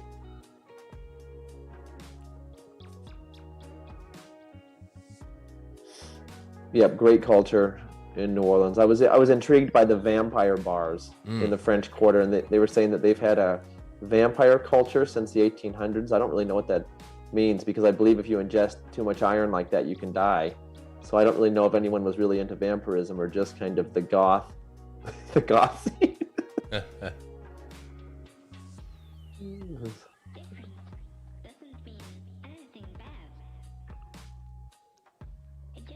Beautiful cemeteries too. If anyone's ever toured the cemeteries, are those ones where like they're elevated? Yes. Now, do you know why? I mean, it's not just because of the sea level. I thought it was always just because of the flooding and stuff. That's part of it, but this is very interesting to think about. They're called oven crypts because inside temperature during the summer gets to be 350 degrees. So essentially it inside the boils your flesh. Yep, 350. So it boils your flesh off, and they're called oven crypts. And so New Orleans law is that the body would be then exhumed 366 days after burial. So a year and 1 day. And they would open the crypt up, and then your skin would be completely taken off. It would just be flesh. What? And then they push your bones to the back, and it falls down a chute so that it's ready for the next family member or whoever you have with you in the crypt. Oh my gosh. And they would burn the box. It would be a cheap pine box. And so basically it was the Catholic Church didn't agree with natural cremation. So it was, yep, that's right. It was a natural crematorium. That's crazy. Did I ever do Mardi Gras? No, I don't think I could ever. I think I would go postal, like being in Mardi Gras. Like I could not. I don't like crowds, and I don't like the look of like all that trash in the street. And then, yeah, I get it. It's fun. You should do it once in your life. But I would not be a good mix for Mardi Gras. Red beans and rice were great, though. I mean, that's an underrated dish. Red beans and rice is not just red beans and rice. There's so many different elements to it. It's unreal. If you're ever in New Orleans, go to Willie Mae's Scotch House. It's been there since I think '57. It's one of the best restaurants in America. Yeah, those oven crypts trip me out. Like I didn't know that you could have like one of the crypts I think had 80 bodies. That's in it at some point. Freaking nuts, dude. Look at the architecture of the crypts, and like you go there and you see like these little air holes that are designed as almost decorative elements, but they're air holes to avoid liquefaction of a body, so it dries it out. Oh my God. I would like to just look at one like 6 months in and see like what's happening in there, Put a little GoPro camera in there. Yeah, that'd be so cool. You could have a 24-hour. Gee whiz. What are we talking about? Dude, the architecture though is just like you look at the art put into the crypts, and the engraving, it's just level up. It's unreal. Yeah, there's a cemetery there that people don't go to usually. They usually go to the St. Louis 1 and 2, like where Nick Cage has his pyramid built in, I think, St. Louis number 1. But you go to Matari, I think it's pronounced. It's a cemetery like 10 minutes outside of the city, and it's literally just feels like you're walking for like 10 miles of just these most beautiful crypts of all time. That's crazy. Nick Cage. I just watched National Treasure. My daughter wanted to watch National Treasure. Did you see that? Yeah, I love National Treasure. Nick Cage and the It Bad was Seeds. Yeah. Dude, I love him. My favorite song I he love does Nick Cage. is that Red Right Hand. Oh, wait. You're talking about Nick Cave or Nick Cage? I'm talking about Nick Cage. Oh, yeah, Nick Cage. Oh, I'm talking about Nick Cave. Sorry, the other guy, the singer. Oh, Nick But Cage. I love Nicolas Cage too. I love Nick Cage. He's one of my favorite people of all time, probably. I think he's given a bad rap. Dude, he's interesting. Whether you love him or hate him, he's freaking interesting. Yeah. Here's the thing. Here's my belief about Nicolas Cage. I think and people are going to laugh at me, but you know what? I don't care. I'm past that point in my life of really caring what people think. I think Nicolas Cage is actually a really good actor. Unfortunately, he is. His personal money spending habits just force him to basically take every job that comes along just to like pay for his spending habits. So he takes like he had a great theory about that where I listened to him talk about that, and he said that he kind of had a Jackson philosophy, actually, believe it or not, where he said, he'll take anything that comes along, not for the money, but the fact that he's constantly acting. And he said, some of it's going to be good, some of it's going to be bad. But when I do my great work, it'll be a product of all of the bad projects I had, and I got to keep working. That's great. Yeah, I think that's what I think. There's a magic shop in LA. I think it's the Studio City, called the Magic Apple. Brent owns it. But, when we had our studio at Hollywood and Highland, we used to go to the Magic Apple all the time. And one day, we were walking in, and this guy was just striking looking. I saw him out of the corner of my eye, and it was Nick Cave. Nick Cave was there with his twin sons who were into cardistry, who liked the Buck twins. And so the kids wanted to fan out on Dan and Dave, and I'm just staring at the dad. I'm like, that's freaking Nick Cave. And, I'm like, to Dan Buck, I'm like, that's Nick Cave. He's like, who's that? I'm like, just look at him, dude. That guy is a freaking rock star. He could have been homeless, but he was freaking amazing. You wanted to look at him. Going back, something you said made me think about something. Going back to what Nicolas Cage was talking about. Because there's lots of people that don't like Nicolas Cage. And yes, my dad, one of them. And it's totally understandable. And you know what? I can see that in my own work. The more work I do and the more stuff I produce, on one hand, the more people I'm going to find that like me. But at the same time, there's going to be more people that don't like me or don't like my art. Yes. And I think that's the same thing with Nicolas Cage. It's I think he's a really good actor. But yes, there's stuff that he screws up on and doesn't maybe not do a good job, or maybe it's a bad script, or maybe, it's just a stupid movie. Or sometimes he's a complete goofball. But, there's a lot of people that do like him, but there's also a lot of people that don't like him. He's an amazing guy. And what you hit on there is true about scripts, because I was an on-set photographer in Hollywood for years. And I was on a movie with Mark Hamill, and I was watching Mark Hamill do live takes. And the script he was doing, it was not Shakespeare. Let's face it. I mean, it was a B movie, but his performances were so powerful. I was standing there photographing Mark Hamill, and I thought, this guy is one of the greatest actors of all time. He was so amazing and convincing.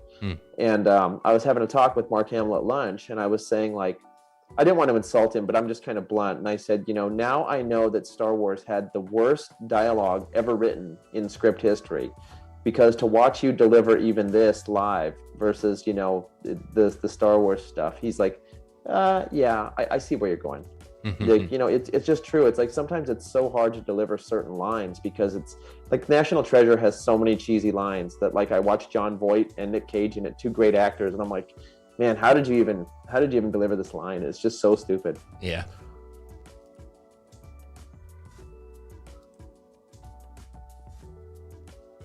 But I was explaining to my daughter, National Treasure is a Hollywood genre picture, and she said, what does that mean? And I said, well, it has to be the most ridiculous, insane things that keep you entertained while you're eating your popcorn, and that's what its purpose is, and it does a great job at it. Yeah.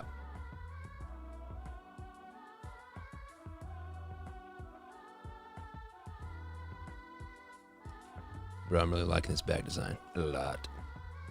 Yeah, I love it. I think that the deletion of those elements, it breathes it, lets it breathe.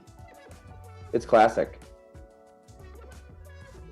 I liked that it's so different from the original clip joint too. I liked it doesn't really have anything in common. I mean, it's like my wife said when we were first talking about this project over a year ago, if you can believe that. She's like, so wait, is it going to be like a redo of clip joint? And I'm like, I don't know why. She's like, that would be so stupid because Jackson's so different than Dan, and that like it's just, you should just totally redo it.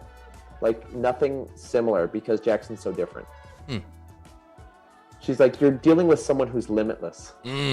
Look at that. Limitless.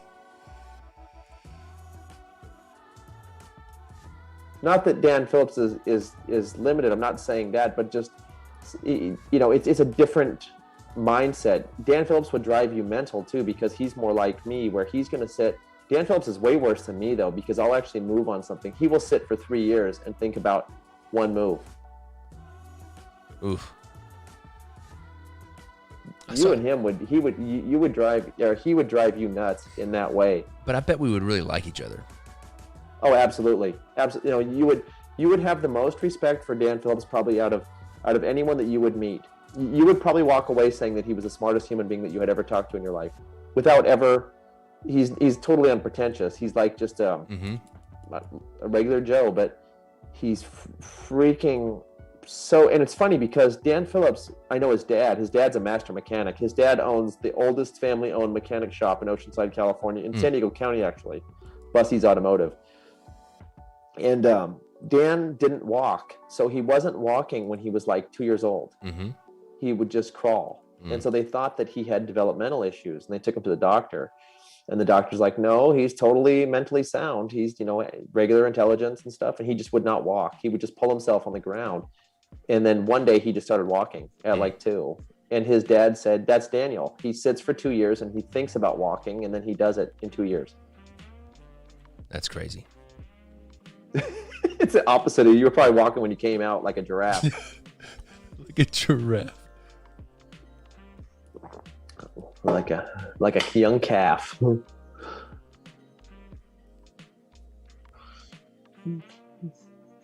Someone's got to do a documentary on the custom playing card industry. I'm always waiting for someone to like.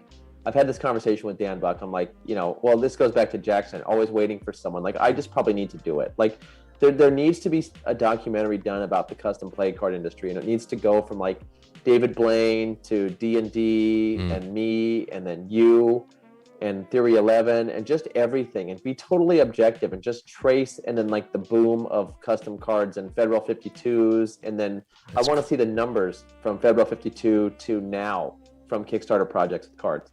That's crazy. That would be awesome. It would be so interesting. Like, I think people that weren't into cards would be kind of like King of Kong. People don't care about Nintendo. They didn't care about video games, but people watched King of Kong and they were like, this is a gripping documentary. Absolutely, because they did a good job of telling the story. A story. Oh, it's one of the best documentaries of all time. But also you had the villain. Like, I don't know if I could be Billy Mitchell. I should try to, play the Billy Mitchell. Like, we should have a rivalry in it. Yeah, Kenneth Wayne Preston. What's that? Kenneth Wayne Preston. I don't like that guy. He released his deck. He released his deck yesterday alongside mine. He did you see the video where he hacked my computer and our website? And did you not see that? I did see that he didn't like King's Wild. No, bro. He hacked our website on Wednesday. And wait, is he the same guy behind the pipeline thing, and he used the ransom money to hack King's Wild? No, he's way more advanced than those guys. He has a better mullet. Yeah, he hacked our website, and he forced us to sell his deck. He forced us to sell his deck, and he ransomed us. And I had to read a script that he wrote on my Wednesday weekly update video. It was humiliating. Would you say that Kenneth was part of redneck culture? No, Kenneth is, I don't know, dude. Kenneth is Kenneth, man. I don't know how to explain it, but I don't know why he hates me so much.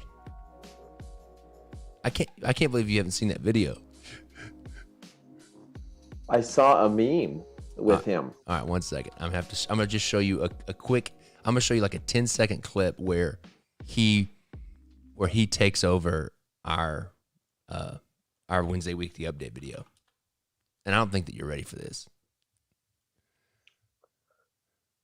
Let me see it. He looks like he was a jazzercise participant in the 80s. Does it? Let me see here. Okay. Are you ready? I'm ready for action. Can you see my screen? I can. So this is me talking during the Wednesday weekly update video. Second of all, this idea is probably 3 or 4, maybe even 5 years old, but this month's subscription deck for the King's Wild Shorts is the cut. And it's an idea that I've been bouncing around in my brain for a long time, and it has finally become reality. And the team is hard at work putting these together so that we can send them out to you fine people right now. Let me just say, I am super proud of my team when I ask them to do ridiculous stuff like this. Oh yeah, Jackson, can you shrink wrap 1,000 decks? Yeah, it'll be great. It'll be great. Wait. Oh yeah. What's wrong? Like with the video? Yeah, I'm gonna get with. Wait. I don't know. Oh yeah, I'm gonna get him through the back door. Wait. I've almost got it. Ah, crap. You wouldn't imagine that someone that looks like him would know how to Okay? hack. What was that? I don't know. He's pretty smart, It's actually. happening again. You want me to It's keep happening going? again. It's just a mask, Jackson. You just hide who he is. That's it. I think this is gonna do it. Is he swearing? Oh, you know who it is. It's your daddy, OKWP, here to talk to you now. I've been trying to take over this Jackknobs website for like 3 months now. And guess what? We done it. We freaking done it. Now, I'm here to tell you one thing. First of all you jackknobs out there that are watching this stupid freaking Wednesday weekly update, first of all, what the heck are you doing being idiots watching this old jackknob Jackson Robinson, whatever his name is, King's Wild Project? He's an idiot. You guys are missing out on the world's greatest playing card designer. What are you asking who it is? It's me, stupid. It's me, Kenneth Wayne Preston. I'm here to rock it. I'm here to blow people's pants off via my playing cards. And I've been trying to tell everybody, listen, why are you looking at that stupid idiot King's Wild Project? King's Wild Project equals suck. I don't know what I have to do to tell everybody that, but it's true. Now, you nice people may remember that OKW over here, he designed basically the greatest deck of playing cards ever conceived in anybody's brain in the universe, the known freaking universe. And let me tell you what, I heard that, Jackson, or I call him Footface, I heard Jackson was having some kind of super duper cool release, like he's doing some like VHS 1982, whatever. He probably watched Rainbow Brat cartoons when he was a kid anyways. But let me tell you what, tomorrow, I'm gonna release my deck of cards, Big Red 1, the best playing card deck ever conceived. And you're probably thinking to yourself, that's Is he just from Red with Texas the by any KWP chance? on it. No. How is that the greatest playing card deck in the world? It is, you stupid. It's the best playing card deck in the world, and if you look at it too long, your brain's gonna melt. I'm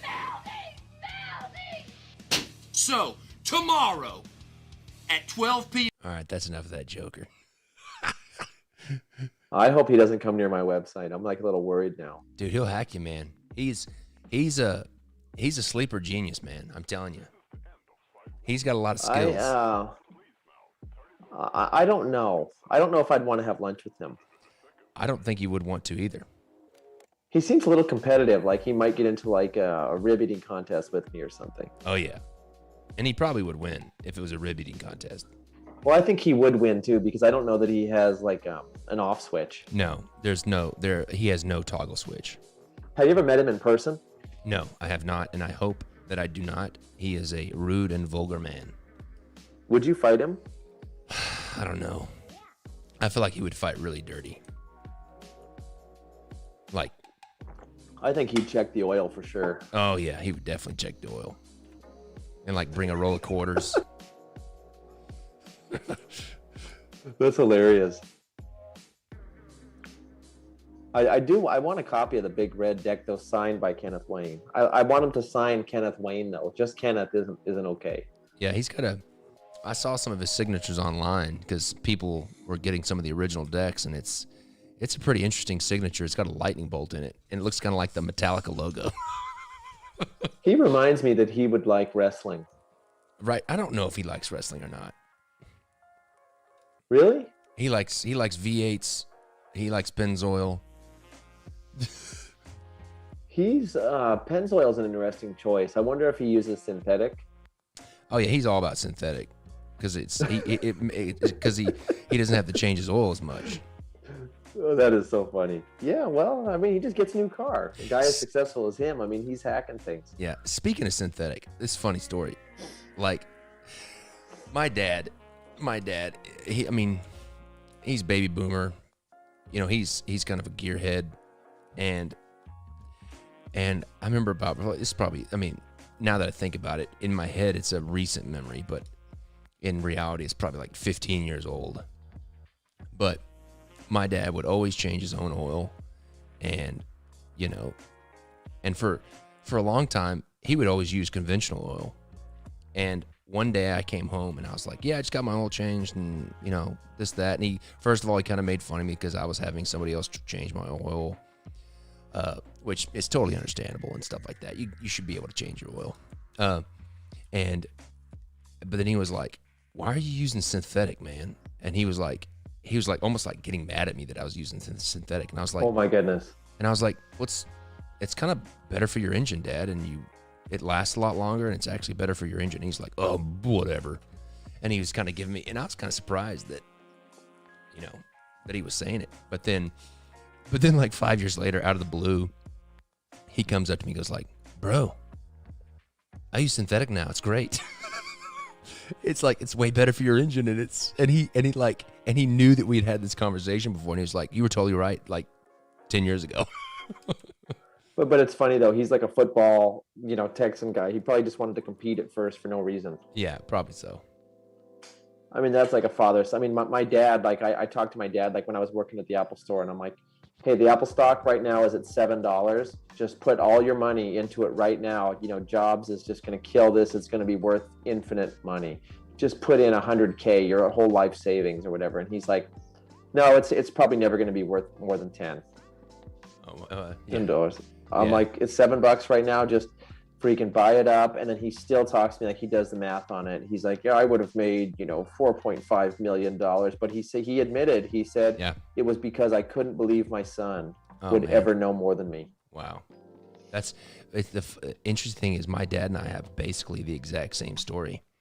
My dad, you know, my dad was, you know, both my parents were public school teachers, so they didn't really ever have that much money. And so my dad and parents never really did any kind of stock investing or anything like that. But however, my grandmother, you know, she wasn't wealthy, but she was definitely more well off than my parents were. But she also had a really good entrepreneurial business sense to her. And she, one summer, she sent me to this random, like, you know, Rotary, right? That club, Rotary. Yes, I've seen that sign a lot. It's kind of like Lions Club, Rotary, that kind of thing. But she like randomly sent me to this Rotary business camp, to where it basically was. It was a week-long camp where they had like a bunch of, you know, older businessmen of different ages and different kind of industries and stuff like that. And each, you know, like they split us up into like, you know, tables of like 4 and 5, and we had like a mentor for the week that was like just a business owner. And one of the guy that was my table leader, he kind of said the same thing that you did to your dad. He was like, you know, and I'm like a 8th grader, like a freshman in high school. I'm thinking, yeah, I was a freshman. And he was like, you know, if you have any money, you should put it in this company called Qualcomm. And, Qualcomm makes Qualcomm makes like chips for cell phones that basically all cell phones use Qualcomm chips. Yep, out of San Diego, California. Yeah. And I was like, cool, thanks, man. And I was interested in it, and I went home. And asked my dad for like $500 to put into Qualcomm. And you would have thought I asked for, to order a steak on the surface of the moon or something. And he's like, no, that's stupid. You're not even close. And I was like, okay. So that year, or that right about the same time, I was in freshman economics class. This is within like a month of me saying that to my dad. I'm in freshman economics class, and it's that part in high school where you learn about the stocks, and so you get like $10,000 of fake money, and you read the newspaper every morning, and you track your stocks, right? Your school sounds better than mine. And so we learned about stocks, and we all got $10,000 of fake money to invest how we thought. And of course, they were teaching like diversification. Let's do Microsoft, let's do IBM, all this kind of stuff. And so everybody was diversifying. What did I do? No, Jackson Robinson didn't do that. No, he ain't gonna diversify. I put all in Qualcomm. I put all $10,000 in Qualcomm. So get this, Brad. Over the course of one semester, so like 4 months, I bought Qualcomm at about $20 a share. And over the course of one semester, Qualcomm went from $20 a share to $250. Wow. No, bro. I'm not even close. Like, we haven't even gotten through the semester yet. It went from 20 to 250, split 4 ways, and then it went down to 70, and then went back up to 120, and then split 6 ways, all in one semester. Are you kidding? No. And I got called in. I got called into the principal's office at the end of the semester because the economics teacher accused me of cheating on like, because it was like a whole semester long project, and she accused me of cheating because my gains in Qualcomm were greater than the entire not just my class, but all other classes, people's gains combined. So I made more on Qualcomm than everybody else did combined. And I got pulled into the principal's office, and she accused me of cheating. And I was like, I didn't cheat. I just made the right bet. And I had like all of my papers, my stock papers to prove it, and like what I did, and what the prices were. What did your dad say?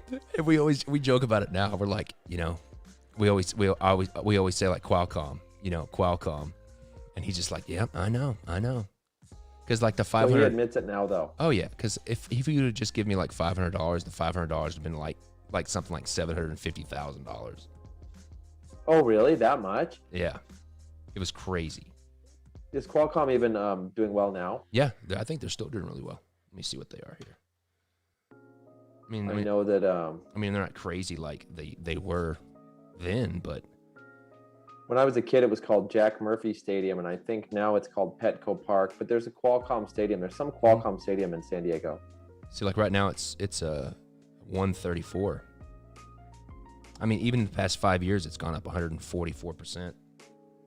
I know they've laid off a bunch of people in the last year or so. Maybe I think a lot of people are tripped out because Apple's doing their own chips and supposedly doing it better than anyone else. I don't know that they're in the same realm, though.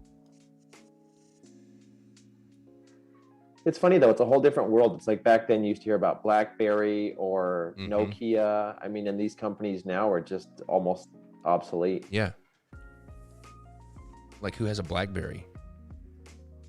It's funny. I used to watch. I mean, I never had a flip phone. I just always used to get like the Sony, like the standard phone thing. I miss those days, though, dude. Nokia had great phones. Yeah, I remember those. I remember having one of those Palm things. Those Palm Pilots, remember those? Oh yeah, those were like mini computers, man. Yeah. it's funny. It's like all of these things. Like I saw this meme one time that said like all the things the iPhone has put out of business, and it was like the camera, the watch, the alarm clock, the calculator. It was just we take for granted what is inside of a pocket phone. Yep. It's a trip though, talking to my kids about like 35 millimeter film or landlines. I mean, these things are so obsolete to them and their generation. It's you want to have nostalgia and talk about the importance of it, but it's just not anymore. Times change. Yeah, my wife and I, we saw something and we wanted to like, it was like one of those things where you ask your kid a question and they answer it in a way that shows that they're different, like their generation is different. And it was like, and you may have seen this, but it was like, I asked our kid like if I were to tell you to call someone on the phone, what would you do? Like, pantomime calling someone on the phone, and they do open palm and put it to their ear like this. Oh my gosh. And you and I, if we say call someone on the phone, we go like this, boom. We stick our thumb and pinky out, or like this, or you hold it, or you stick your thumb and pinky out, because we know what the banana headset is. Yeah. And they don't know what that is. I still have the Sony phone that I started calling my wife on when we first met at the end of high school. Like a landline phone. I still have it in the closet, and the kids play with it sometimes and they think it's like a toy. That's funny. And I think the number one thing that's like that, that's like just a muscle memory thing that is lost over a generation, is the mom seatbelt arm. You know what I'm talking about? Oh, when you're driving? Yeah, and they put their hand there? Yeah, when you hit the brakes and I do that with my kids. I hit the brakes and I put my hand out and hold them back, but they got a seatbelt on. Like our generation is the last generation that's going to do the mom seatbelt arm, because now with the laws changing where you have to wear a seatbelt, that whole thing is kind of like, and kids can't really even sit in the front seat anymore when they're small. I used to sit with my grandparents. They had like an old giant Buick Skylark or something, and then they used to put me on the console, in the front seat in the console, and they'd both be smoking cigarettes with in the car. Yeah. There's no seatbelt in the console. I mean, I used to sit in the middle. Yep. And I remember when my wife was like a baby, her aunt used to take her around, and she used to put her in a laundry hamper on the floor, in the front seat of the floor. I remember when I was a kid, my dad drove a school bus for our school district, just like a yellow dog. You did that. I did that too, but when I was a kid, he drove like a yellow dog, and I remember I would ride around with my dad on his route, and like the school bus cockpit where you've got the steering wheel, and then on the left you got those buttons and like a little dash. I would ride around with my dad on his school bus route, and I would just sit. I would sit with my feet. I would sit up on that button console with my feet out the little side window, just hanging out the bus. Oh my God. That was a great memory. I remember doing that. Loved it. And we have to wonder if we were just really brain dead, to allow that to go on. I mean, it's so obvious. Like there's a lot of argumentation on what works, what doesn't. But seatbelts is something that's totally, obviously you wouldn't have your kids driving without seatbelts, And I remember like going on like long road trips. And, my brother and I, we would because we would have like big family conversion, like a minivan. And we would always, my brother and I would put pillows and blankets in the back, and we'd just be in the back, not even in seats. And we'd just be playing around, playing with Legos and like looking at cars as they drove by. Never in a seat, just hanging out in the back. Isn't that funny though? And if you go on a road trip with your girls, do they look at an iPad? No, we have like a little DVD player. But it's just crazy. When I explain to my kids, I'm like, the long trips from visiting family from, Arizona to California, the kids are like, what did you do? I'm like, we listened to the Beach Boys on a cassette tape. They're like, but what did you do? I'm like, I looked out the freaking window. Like I was fascinated by what was going on. You listened to oldie music, and then you played car bingo with those little pieces of cardboard, the little red windows that you pulled over, like, oh, there's a windmill, pull over the road bingo. Did you ever play that? I never even heard of that. Yeah, it's a little cardboard card, and it has like little images of things that you see on a road trip, like a windmill, a barn, a cow, a horse. And it's got a little red, like acetone, like acetate paper. It's a little window that as you see it, you mark it, and then you just play it, and you play bingo, car bingo. That's great. I never heard of that. We used to play, I Spy, but we never had a physical card. And I think I think the whole seatbelt thing, whether it's good or bad, well, it's obviously good, but that's why hardly anybody takes road trips anymore, because you can't. I couldn't imagine driving more than 3-4 hours with my kids. It'd drive me crazy. Making them stay in a seat. We just drove to freaking New Orleans, and it was like, it starts off fine, and then 3 hours later, it's like you're saying, it's a 3-hour mark. It's like, are we there yet? Are we there yet? Oh, yeah. You basically want to destroy something. Yeah, and it's like flying nowadays, and then like renting a car. Like I hear about like people can't get rental cars, and they're renting U-Haul vans. I'm not going to deal with that. I'd rather just drive. My friend was in Hawaii, and he's like, man, there's all these U-Haul vans. And he was talking to people. They're like, yeah, there's no rental cars. We have to rent a U-Haul van and drive it around Maui. That's crazy. I'd rather be at home, honestly. I'd rather just be sitting in Texas in a hot as hell backyard with mosquitoes than driving a U-Haul around Maui. Yeah, or in Cleveland, Tennessee. Yeah, absolutely. Eating ribs. I love Tennessee. I love visiting the Hermitage. It's one of my favorite spots of all time. Is Andrew Jackson's home. The painting on the wall is beautiful. I love Tennessee. I think it's such a diverse state in the terms of topography and then also culture. Like you're in Nashville, which you might call Nash Vegas. Mm-hmm. Nash Vegas for sure. Vegas. Then you're in Franklin, which is like old timey, old town, beautiful. We're waiting for you, man. We're waiting for you. I know. I got to make it out there. I will. Are you free this summer? I can come out and visit you. I'm free anytime, bro. I want to document you at the groundbreaking of the King's Wild. The new place. Yep, I would like to. Jackson needs a book done. Everybody. It's really crazy. I know that you said you're working on stuff, but like you need a book documenting like a week in the life of Jackson. That would be fun. And not just, you sitting in front of a computer for hours doing that. There's so many things. And if we could maybe get like a televised call with Kenneth Wayne, and I could do a photo of you sitting there like really angry, talking to him like on a conference screen, it would be amazing. Goodness gracious. Kenneth Wayne, that man. He looks like he has body odor though. Absolutely he has body odor. He smells like a kind of a cross between a locker room and a chili cheese dog. I think so. This is looking so good. This is unreal. It's beautiful. It's so much better than the Illustrator. See, I like this line, right here. Absolutely, because it's so much more in tune with like those original Dartery things that are not perfect, that are hand drawn. Yes. And it's not like mechanically made. And who drew the Dougherty decks? Who drew them? I used to always think that Dougherty drew them, but now I don't think so. No. They had so many incredible artists that had zero talent but an incredible skill. That could, like engravers and drawers, and engravers that did that kind of stuff back then were like basically, a dime a dozen, because that's what every piece of advertising was made out of. And so it was like the modern day, you take an equivalent job like a modern day graphic designer.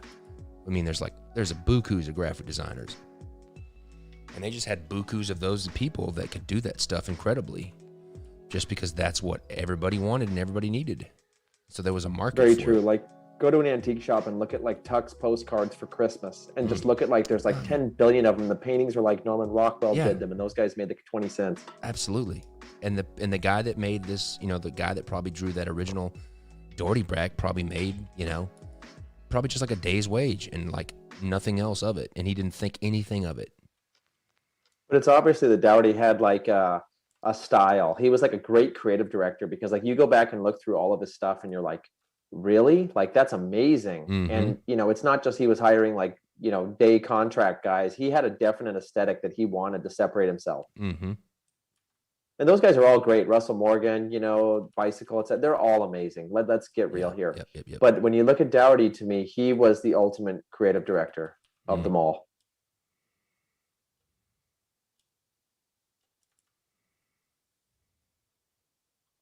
What percentage do you use Illustrator even versus photo? I mean, I'm just confused why you use Illustrator. The more, the older I get and the more body work I create, the less I use it.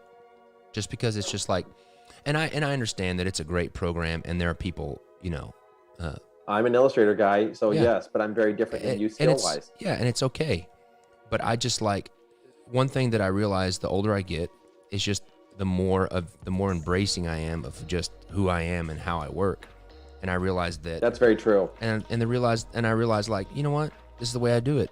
And I'm just going to keep doing it. And it's not so much, old dogs, new tricks types things. It's just more of a, I find the most enjoyment out of doing it this way. And when I find the most enjoyment, I am inspired better. And when I'm inspired better, I work better and I'm more productive, Yeah, absolutely. I agree with you on that. Well, because like a good example of like, if we were an illustrator, I would have not done this arc right here in this piece, this thing right here. Because you would have dreaded pulling out the pen tool. I would have just been a straight line or something like that, and I wouldn't have done it because it was just too much work. But then when I'm just drawing it, I can just like flip it out and like, oh, that's cool. And like this thing right here, like, and this is how the classic thing was done. This is the way classic decks were done, is what you're doing right now. Yeah, and like this one right here, where it comes to a point, right here, where that comes to a point, like I wouldn't have done that, but yet it creates like a line width variation. Yes, and it's something that like a graphic designer per se wouldn't really do. It's the difference between what I would call an illustrator and a graphic designer. Yeah. Very, very interesting. There's a guy named Vignelli. He did like the New York subway map in the 70s, an amazing graphic designer. He had a quote that was very funny. And they said, what is a graphic designer? And he said, when you go to a doctor and you have cancer, the doctor's job is to stop cancer from metastasizing in your body. As a graphic designer, my job is to stop the metastasization of bad design. And he said, I go outside and I'm bombarded with bad information layouts and it's confusing. So my job is to stop the metastasization of bad graphic layouts because it's a cancer on a city. That's funny. And it's true. It's graphic design is organizing information and illustration is kind of creating new information. It's, of course, there's a little of both in both, but it's just interesting to look at. It's like an additive and a subtractive process.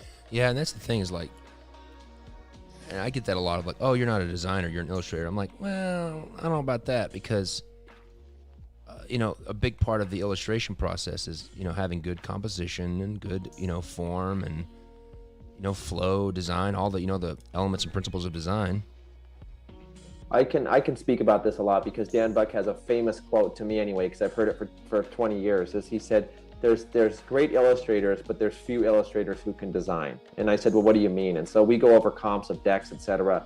And I'm not going to mention names, but some of them are done by an amazing artist. The illustration's amazing, but Dan will say to me, he thinks that a box can look like this. I mean, who would buy a box that looks like this? And Dan will say, the illustration's amazing, but I got to cut this thing up into 20 pieces and move it around. So Dan, and I are an illustrator, like, using the scissor tool, moving it around. And then sometimes the artist will come back and say, hey, dude, why did you change my stuff? Like, you screwed my design. And then Dan will say, just bluntly, well, I couldn't sell it with a box like that. Like, it's not designed. You can illustrate, but you can't design. Right.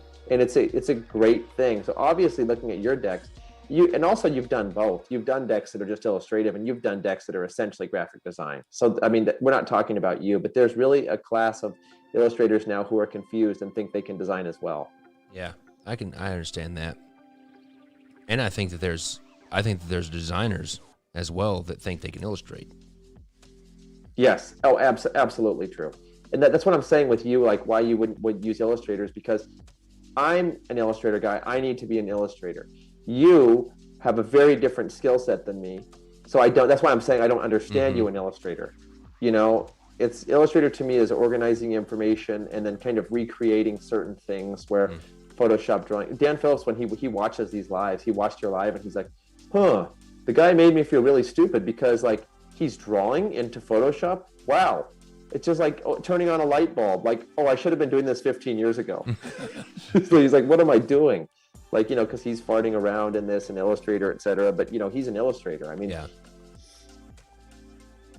Dan Phillips got a scholarship to Art Center out of high school. And he went to Art Center and they paraded him around the campus. And he said, gee, everyone looks the same. Everyone's art looks the same on the hallway. And they say, right, it's called the Art Center style. Yep. And he said, thank you. I don't want to go here. So he reneged on his scholarship to Art Center, and then he went to Laguna Academy of Art and Design, and he went into debt, $30,000 a year, to learn how to do fine art painting.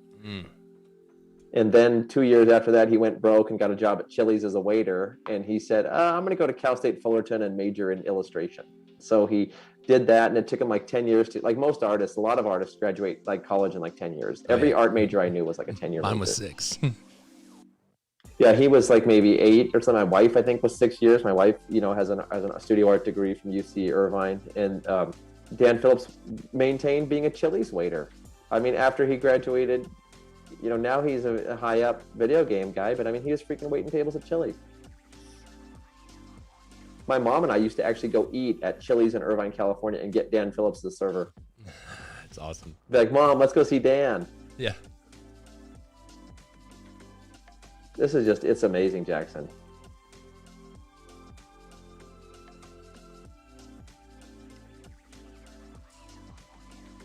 I want to get this original in here. For this side piece, I want to see how he did this.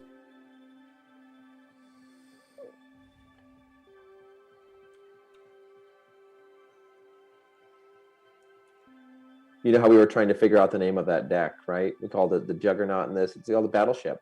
This one is? I think a cruiser. It's cruiser. Yeah, I remember I saw this. Somebody posted this on Instagram, this back design on Instagram. I think it was, what's his name? Jason McKinstry. Yeah. Have you read his book, Paper Empires? Oh, it's his presentation at the convention was amazing. I never saw his presentation. I want to get with him. I've already talked to him about it, but he's totally at game. But I want to get with him and do like a series of like 12, kind of like what we're doing here, like revitalizations of like these old Russell Morgan Dougherty, tucks and boxes. Yeah, his book is great. And then also, like, I looked at his. I have his book, and I look at Jason's book, and I'm like, this is about as good as anyone will ever do with the history. And it also made me sad because there's not like a complete photographic book of like every Dougherty. You know, like no one has done like a complete I mean, I'm a Dougherty fanboy. I mean, that's like, I like all of them, but Dougherty's my guy. And I was like, man, it's so disappointing because Jason has done the most work of all time, and still it's not a comprehensive. Yeah. Like, where are Dougherty's sons? Must have had kids or something. Like, is there anyone in the family that has one of everything that their grandpa or great grandpa did, and we can somehow archive that? And I think, well, wouldn't Jason have figured that out? I mean, his research is so deep.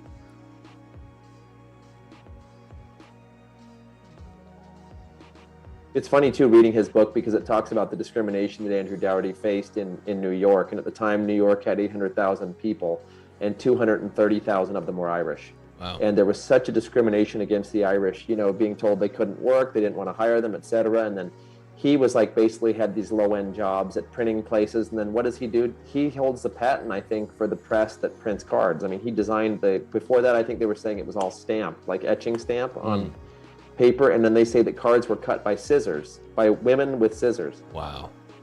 And he invented the die cutting machine for playing cards, so he could mass produce cards. He holds the patents for the printing and the cutting of playing cards. And he started as a nothing, you know, Irish immigrant at the bottom. And then you look at and he was on Fulton Street. It's funny that Andrew Dougherty's place was on Fulton Street. And you look at the building that he made and spared no expense of building that within 20, 25 years. That's crazy. From nothing. He didn't sit there. He didn't make an excuse. He didn't say, I can't do this. I'm just a low-end guy. He put his nose to the grindstone, and he developed a niche for himself, and he created one of the greatest. And he spent a lot of money on advertising in his day. That's awesome. From Donegal, Northern Ireland, where a lot of my family's from. Huh. It's funny, like you wonder about DNA. Like even when I was a kid, I was obsessed with texture of like tweed, like fleck kind of tweed wool. stuff, and I just always into it since I was a kid. And then like, you know, I just even would buy like wool samples and stuff and like look online when the internet came around and want this kind of flecked tweed and wool. I don't know why, dude. That's like it was awesome. like Ed Wood with Angora, but I was like that with tweed. And then I'm looking and they're like, oh yeah, that was from like Donegal and like a lot of the same place that my family was from that I later found out That's cool. was kind of like they said that when the Romans came to that area, they were amazed at the textile ability of those people. So I don't know, maybe some like one little fragment like got like lost in the, maybe Kenneth Wayne hacked my DNA and there was one like missing pixel of wool. Well, I'm like a wool guy, dude. Oh, Kenneth, man, that guy. I might actually like Kenneth, to be honest with you. He's a character for sure. I don't want to say I like him though. That's the problem with him, is that you can't really admit it. You have to hate him, but you really don't. I don't know. I hate him. He definitely, I don't know if he's an IROC or a truck guy. What's an IROC? Yeah, IROC. What's IROC?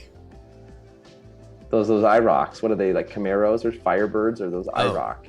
Oh, I've never heard him called IROC. I've never heard him called that. Oh, dude, IROCs are just like those. Like, see, it's like we're talking about bygone eras. Like when I was a kid in 80s California, there was always this, like, you know, James Hetfield from Metallica? Mm-hmm. There was neighborhoods filled with guys that looked like James Hetfield, and they all had an IROC or like a Camaro in the driveway, like on blocks, and then the garage was open, and they had like a weight bench in the garage. They'd be listening to like metal. Weight bench. Yeah, Yes. they would have a weight bench in the garage, and like James Hetfield is from this area. I think he's from Bellflower, like outside of Long Beach, and it was all just like working class white James Hetfield. The whole city at one time was James Hetfield, you know, guy. So when I see him, I'm like, yeah, that was 80s California. Was James Hetfield? I thought he was from like San Francisco or something. No, he moved up there. He was from around the Long Beach area, and he moved to San Francisco to play in band stuff, like when they were like 19 or something. Yeah. He lived in Marin County, and then now he likes hunting a lot, so he moved to Colorado.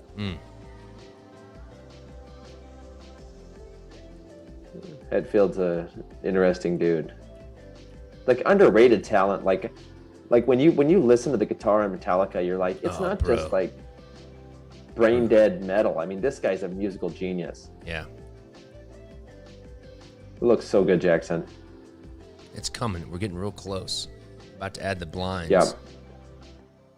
You know, some guy that I know who plays guitar, he was telling me, he said, try to play James Hetfield's like rhythm guitar, you know, for like 15 minutes. And I guarantee you can't do 3 minutes. I'm like, why? They're like, the arm strength you have to have for the constant downward strumming. Well, it's like, you know, I like watch like YouTube videos of like, you know, top 10. Like there was a video I watched, like those Watch Mojo videos, like top 10, like not necessarily the hardest difficulty, but that had a lot to do with it. But it was just like the hardest marathon heavy metal songs to play. And Master of Puppets is always up as like number 1 or 2. Yes. Yes, absolutely. I used to hang out at video game arcades in the 80s, and we were always afraid of like, there was always like the guy with the long hair, and he had like the baseball, the 3/4, you know, the baseball sleeves, the 3/4 sleeves. The Raglans? Yeah, it'd be like black sleeves with like a gray, like an ash gray shirt or white, and it would be like Metallica, and they would smell like smoke, and they would have the Levi's, and like you would have to tell them like, hey, that's my quarter, like I'm gonna play Ghosts and Goblins next, and they would just look at you. Ghosts and Goblins. Yeah, I'd be like, hey, excuse me, sir, that's my quarter. And like you didn't know if you were gonna get beat up. They usually just walked off. Like I never had a problem with one, but they were super intimidating. The smell of Marlboro. The smell of Marlboro. You know what's funny is, dude, like I've never seen such a high percentage of cigarette smoking as in Louisiana. Like the guy would drop off your beignets and then immediately like light a cig and walk out the front door. It's like, if you want to open a tobacco business, I think you should move to Louisiana. It is a great state to sell tobacco. You're showing me the boxes that June did. June could be like a billionaire if she just opened like a drive-through cigarette store outside of New Orleans. It's right through. I'm going to give her an idea and she's going to leave you. June, the cigarette queen of New Orleans. She's now bought the King's Wild X compound and the beef room, and she's turned it into June's Tobacciana. And the beef room. The beef room is now tobacco pickup for children. For children. If you can print a Xerox copy of an ID here in Louisiana, we can get you tobacco. You can print a Xerox. If you can Xerox your mom's ID and you're a man, you can get tobacco. But I don't think they would say it like tobacco. No, that's just me being silly. That's me being a Hollywood guy. I'm like a Ronald Reagan kind of cowboy. I got you. You can be Ronald Reagan any day you like, man. I love the Gipper. He is a great actor. Yep. Yeah, it's fun. It's funny. There was a video game arcade actually by my house, but this is when I was older, in Fullerton, called the Reagan Years, and it was an arcade, and they had a rad logo. I love the name, and it was Gwen Stefani from No Doubt. Her brother, I think his name's Eric. He owned the arcade. That's cool. And it was gone in like a couple of years. I mean, it was out of business. It was like a retro arcade, like in 1997, before retro arcades were cool, and it was called the Reagan Years. And the last 4 digits of their phone number were 1984. That's awesome. Dude, it was an awesome arcade. Like the logo, I think, had like Ronnie playing like an Atari, like had an Atari thing in his hand. I was gonna say it was like awesome. It'd be like the Reagan. Was it Reagan Bush campaign ad? I think the '84 Reagan Bush campaign ad. Yeah, it's just a cool name, Reagan. He just looked. I mean, I'm not even talking about politics. I mean, don't get me wrong. I don't get involved in that. But just looking at Ronald Reagan, he's such a cool looking guy. I mean, he looks awesome. Yeah. And his voice too, like you listen to old, and he was funny. Like people would like kind of attack him, and he could always deflect it and kind of, make a joke out of things, which I thought was interesting. He's like the most iconic figure of my childhood because I was born in '79. So I mean, for the first 10 years of my life, that's all I saw was Ronnie. Why is this not lined up?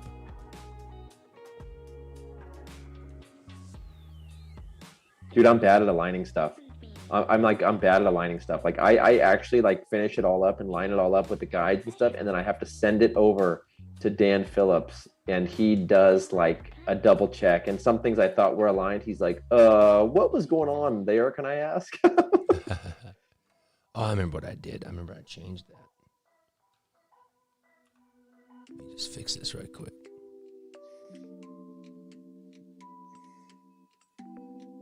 So was Federal 52 the first Kickstarter playing card? No, not even close. Really? That's the first. I mean, I can't even believe that. Yeah, there were a bunch.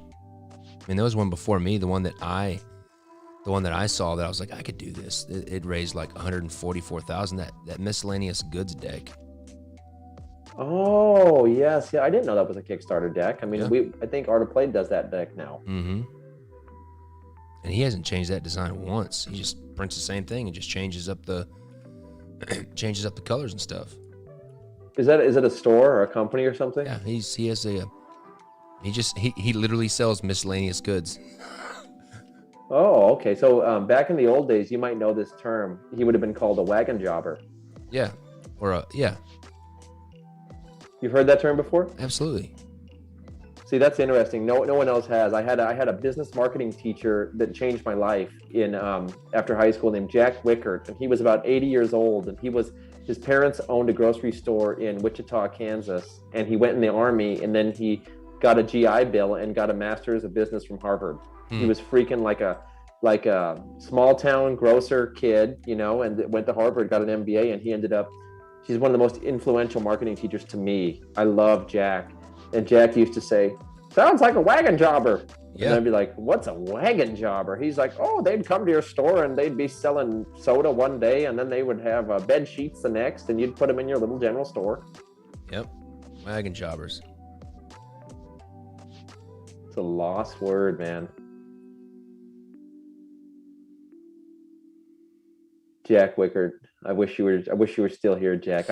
Some people are so influential that like even like now, like even like this week, I'm like sitting there thinking of things, and I'm like, what would Jack do? What would Jack say?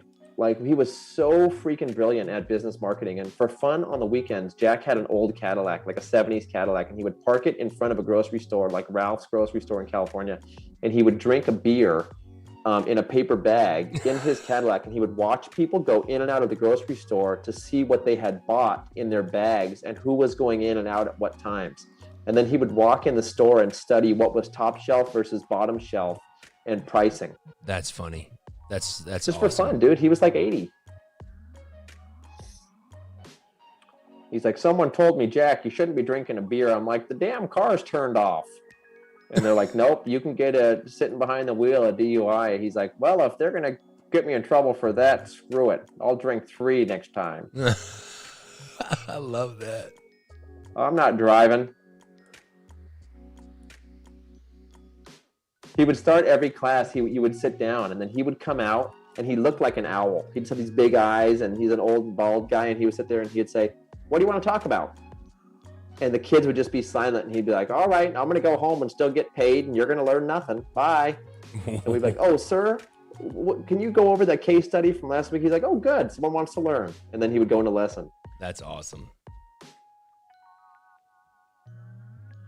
Did you have like a really influential college professor? Let me see. Besides the pottery?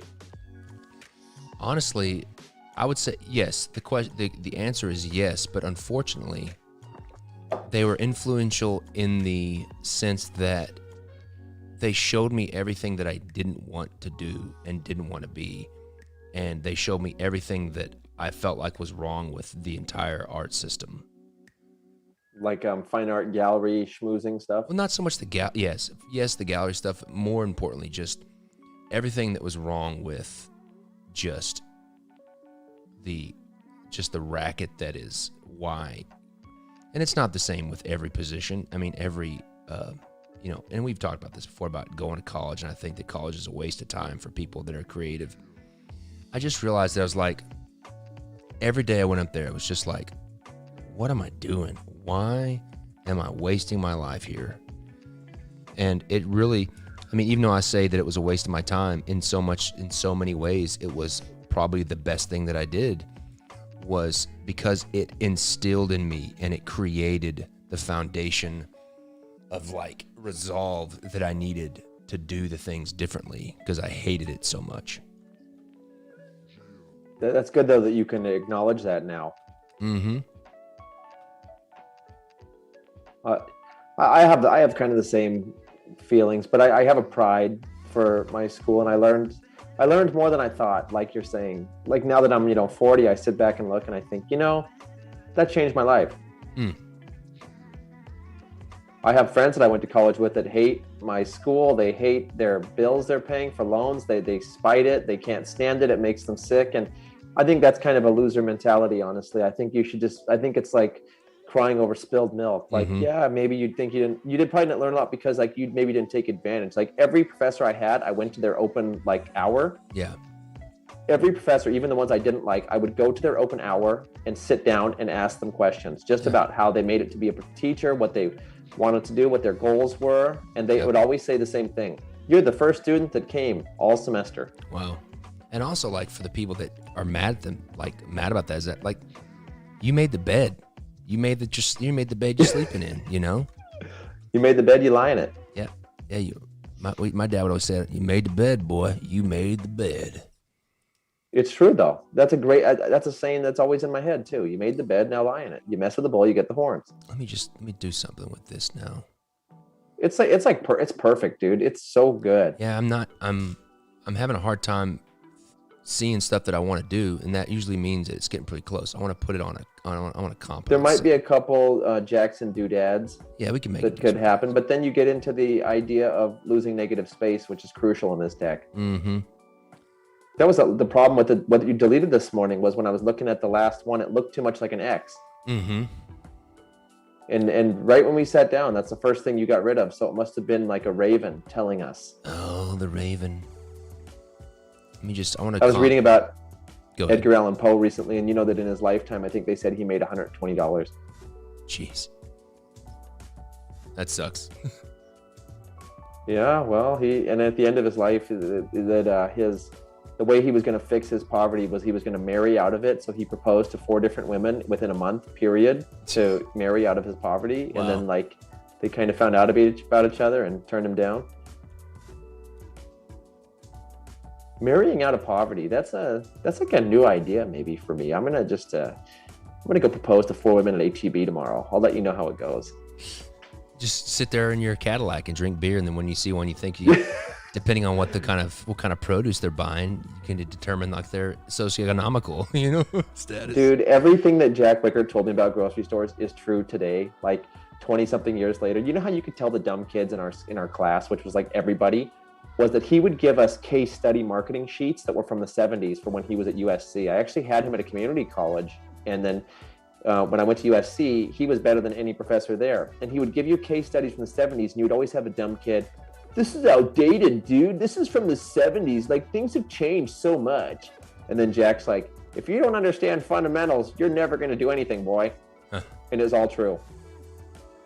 Like, yeah, the product was outdated, like his case study from the 70s, but the basic principle of selling and profiting off of something didn't change at all. Absolutely.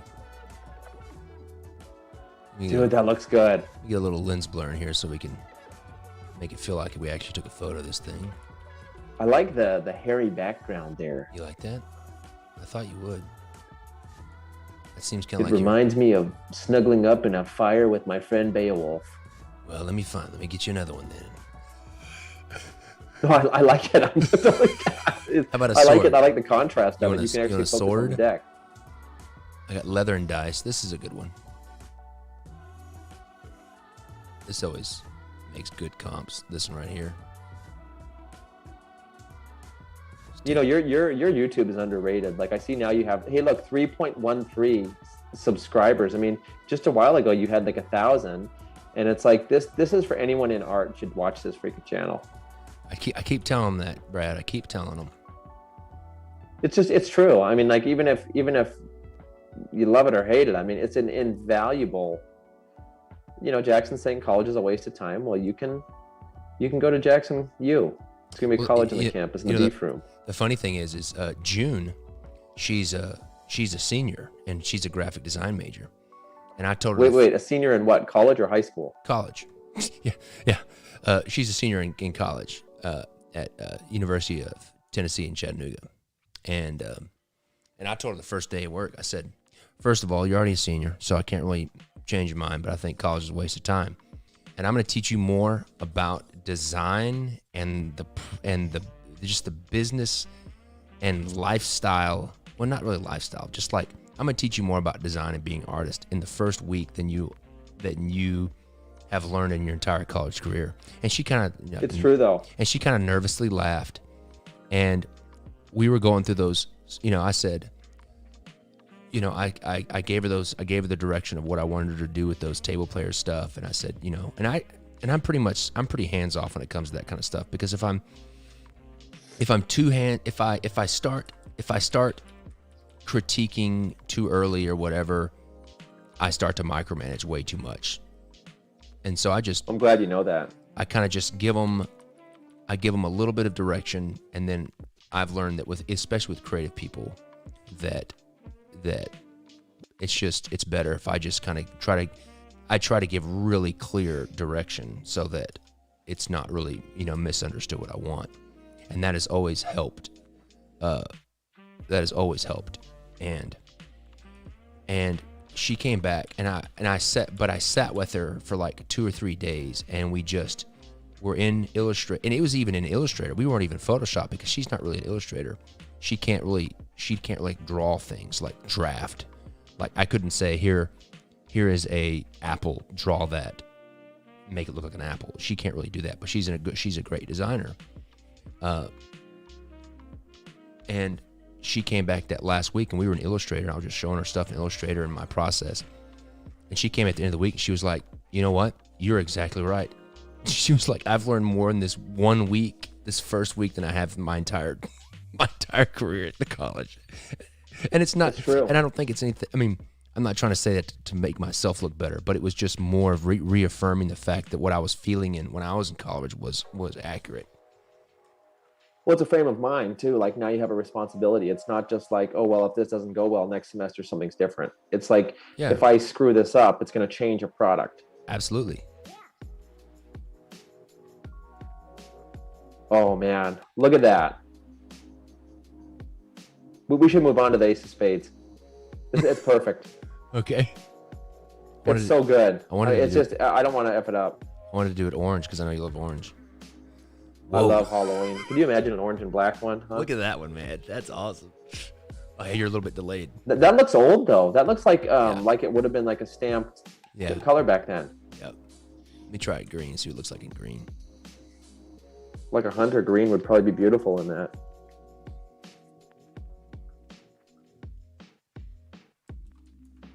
Oh yeah. We need to do a spade that matches that back, that has that intricate old-timey Dougherty feeling. All right, let me see here. Let's go back to Photoshop. Let me close the Fur Trappers Guild here. Dude, it looks freaking good, man. All right, let me save this. Let me save. I can probably. It's so good. I'm probably not even going to think about it again. That's good. We're gonna save this. Okay, I got it saved. Now I'm gonna save it again. Save as. It's classic though. Like, I mean, you could see it in 10 years or tomorrow. Spades. I'm just gonna take this, I'm gonna merge it. Let me see. I'm gonna take.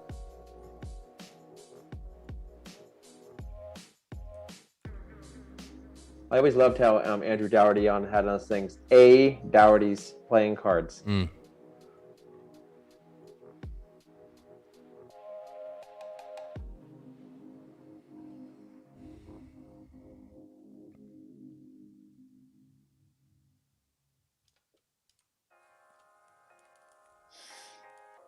We should have like around the border of the spade, like B. Fulton's clip joint. We shouldn't show everyone, but you should look back at the box you did for this and look at like that F and stuff, or see. It's freaking amazing.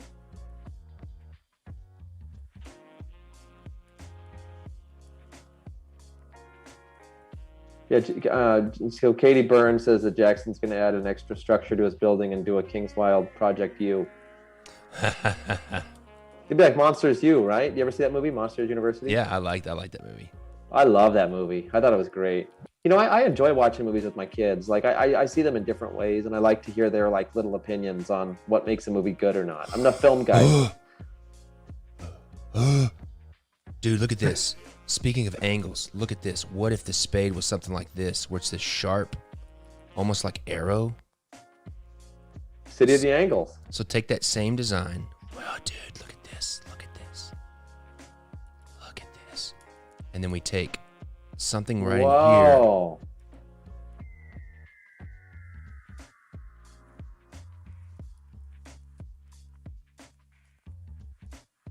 Look how fast you like evenly. Is that like a symmetry setting in Photoshop? Yeah. I wish Illustrator had a symmetry, because like when I do like, you know, a deck and stuff, it's like, it's annoying for me to have to quarter it and do that. I mean, I wish it had a symmetry. Yeah, it does a lot. Maybe it does. I don't know. It does like radial stuff. Like, look at this. I can do like a radial. I can do like a mandala. Yes, my friend does like sketches like that. My friend Josh. Dude, I know that's just roughed in, but that's taking those designs. That's freaking rad, dude. It's very angles. unique. It's angular, like I've always, wanted. City of the Angles. Let me take this. Let me It's see an here. angular city.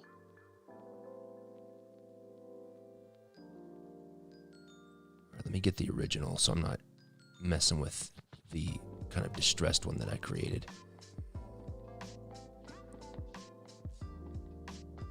I love seeing how the playing card industry has evolved over time. I mean, the thing that we're doing this, now, it was unthinkable even like 8 years ago, 7 years. I mean, unthinkable. You were selling cards back then. There was no Instagram. It was Facebook. You were putting things on Facebook and having like trolls leave horrible comments, and it was annoying as hell.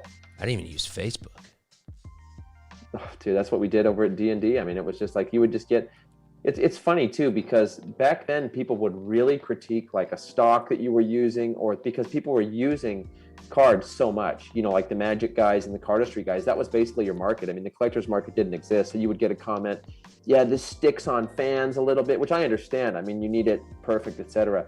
But like, you get way less of those kind of comments now, because I think that like there's a whole different audience of card guys. I guess you just don't read enough comments then.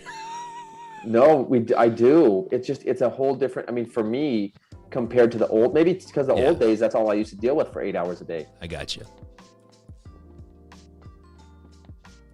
It's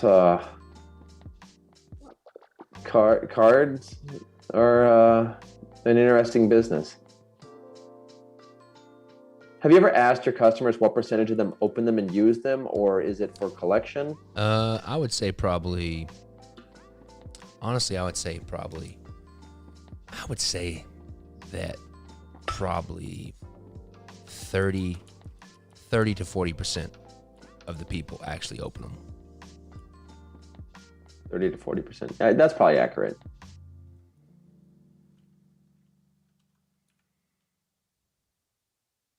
I mean, it's cool because I have guys that I know, for a long time that are actually working magicians, Mm-hmm. That use your stuff. And that's always cool. I mean, that's always cool to know. I mean, that's my background, is where I came from, is, the magic and cardistry world. So I know a lot of these people. It's an awesome community. I love how playing cards have grown. I mean, I like all the people I meet. I like meeting people who just like to see it for the art. I mean, that was almost unheard of 15 years ago. Unheard of. Yeah. See, I'm an opener of things. I like to just, my theory is that we're all going to die and it's just all going to get thrown away anyway. So why not just use it? I mean, I'm not really a collector. I appreciate collectors. I have a lot of collector friends, but like, I use things. Absolutely.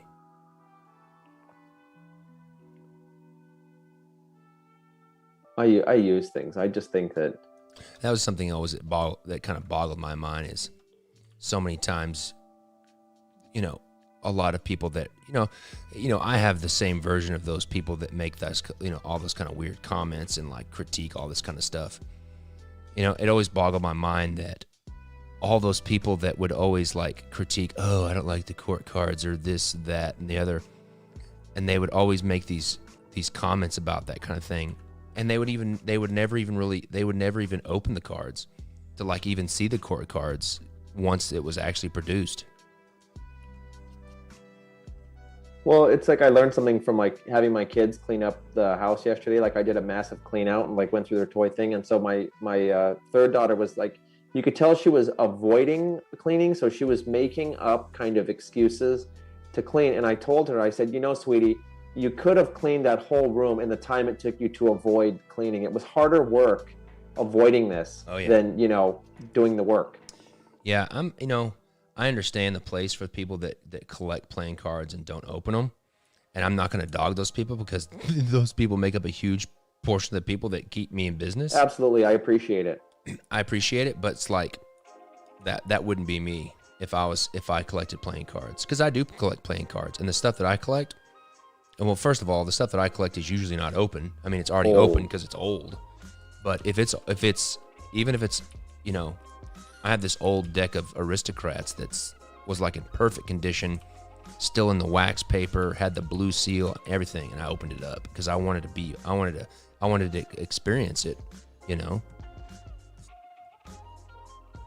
Well, it's like my friend Juan Luis Buñuel, the artist, told me. He sent me a bunch of paintings in a box one day, and I said, Juan, I gotta pay you for these. Like, I feel guilty. And he's like, no, look, I'm like 78 years old. I'm gonna die soon. These are gonna be sitting in my house, and my kids will put them out on the curb, and the trash guy will take them away. But if I give them to you, or maybe you can send me $5, because then knowing that you've paid $5, you will keep these, and your grandkids will keep them, but my own kids will throw them away. Mm.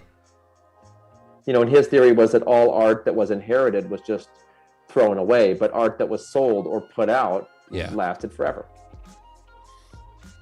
It's true. I mean, like, imagine, like you have all these paintings and stuff. It's like, your grandkids are going to be like, I got to clean out the garage. That's just grandpa's silly stuff. Grandpa's playing cards.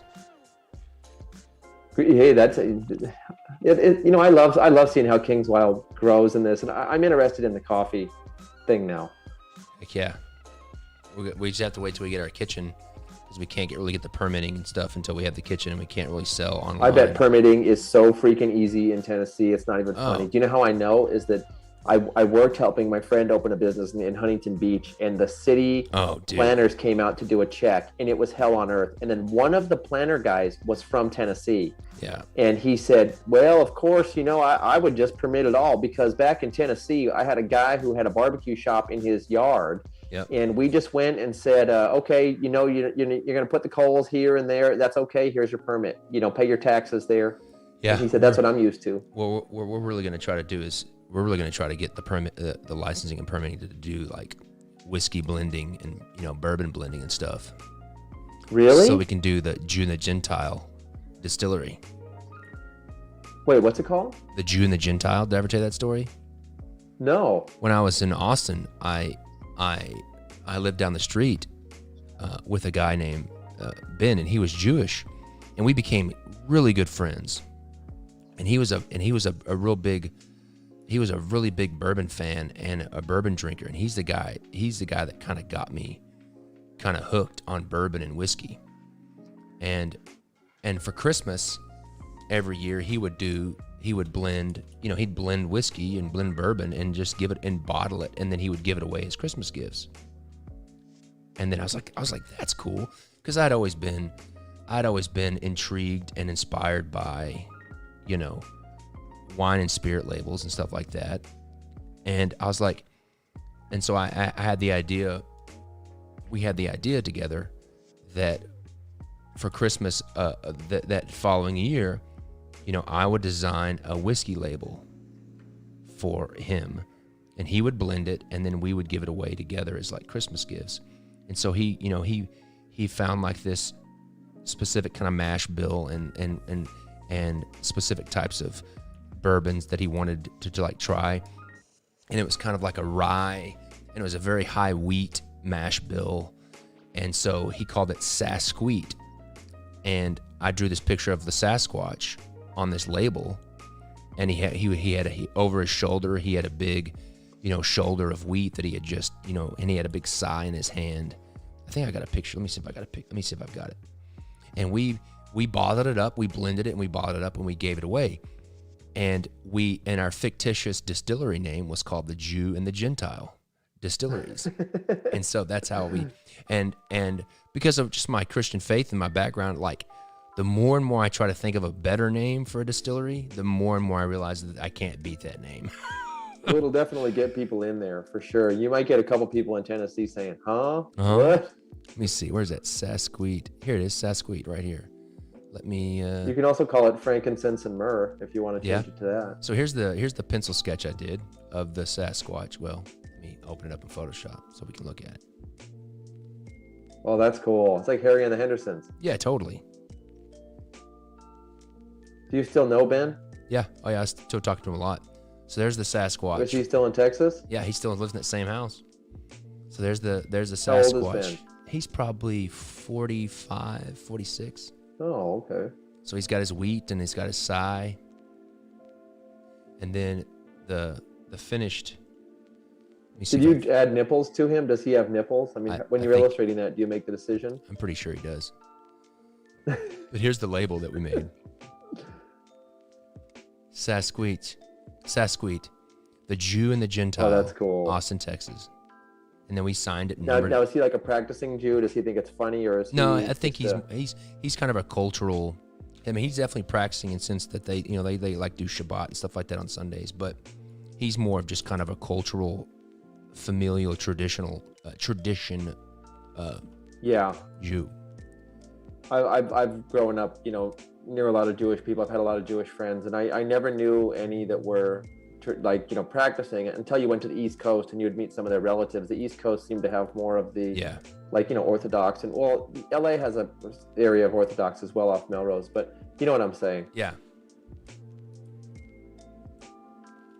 In the magic industry, I mean, it's so heavily Jewish. I mean, you'll just have so many Jewish friends in the magic industry. Jew and the Gentile. because like what we want to start doing is like just doing blending. And so like what the idea that I have is like kind of like, because I think that like in the bourbon and whiskey industry, there's just like so much like, and it's with like anything else, there's just so much like hoity-toity.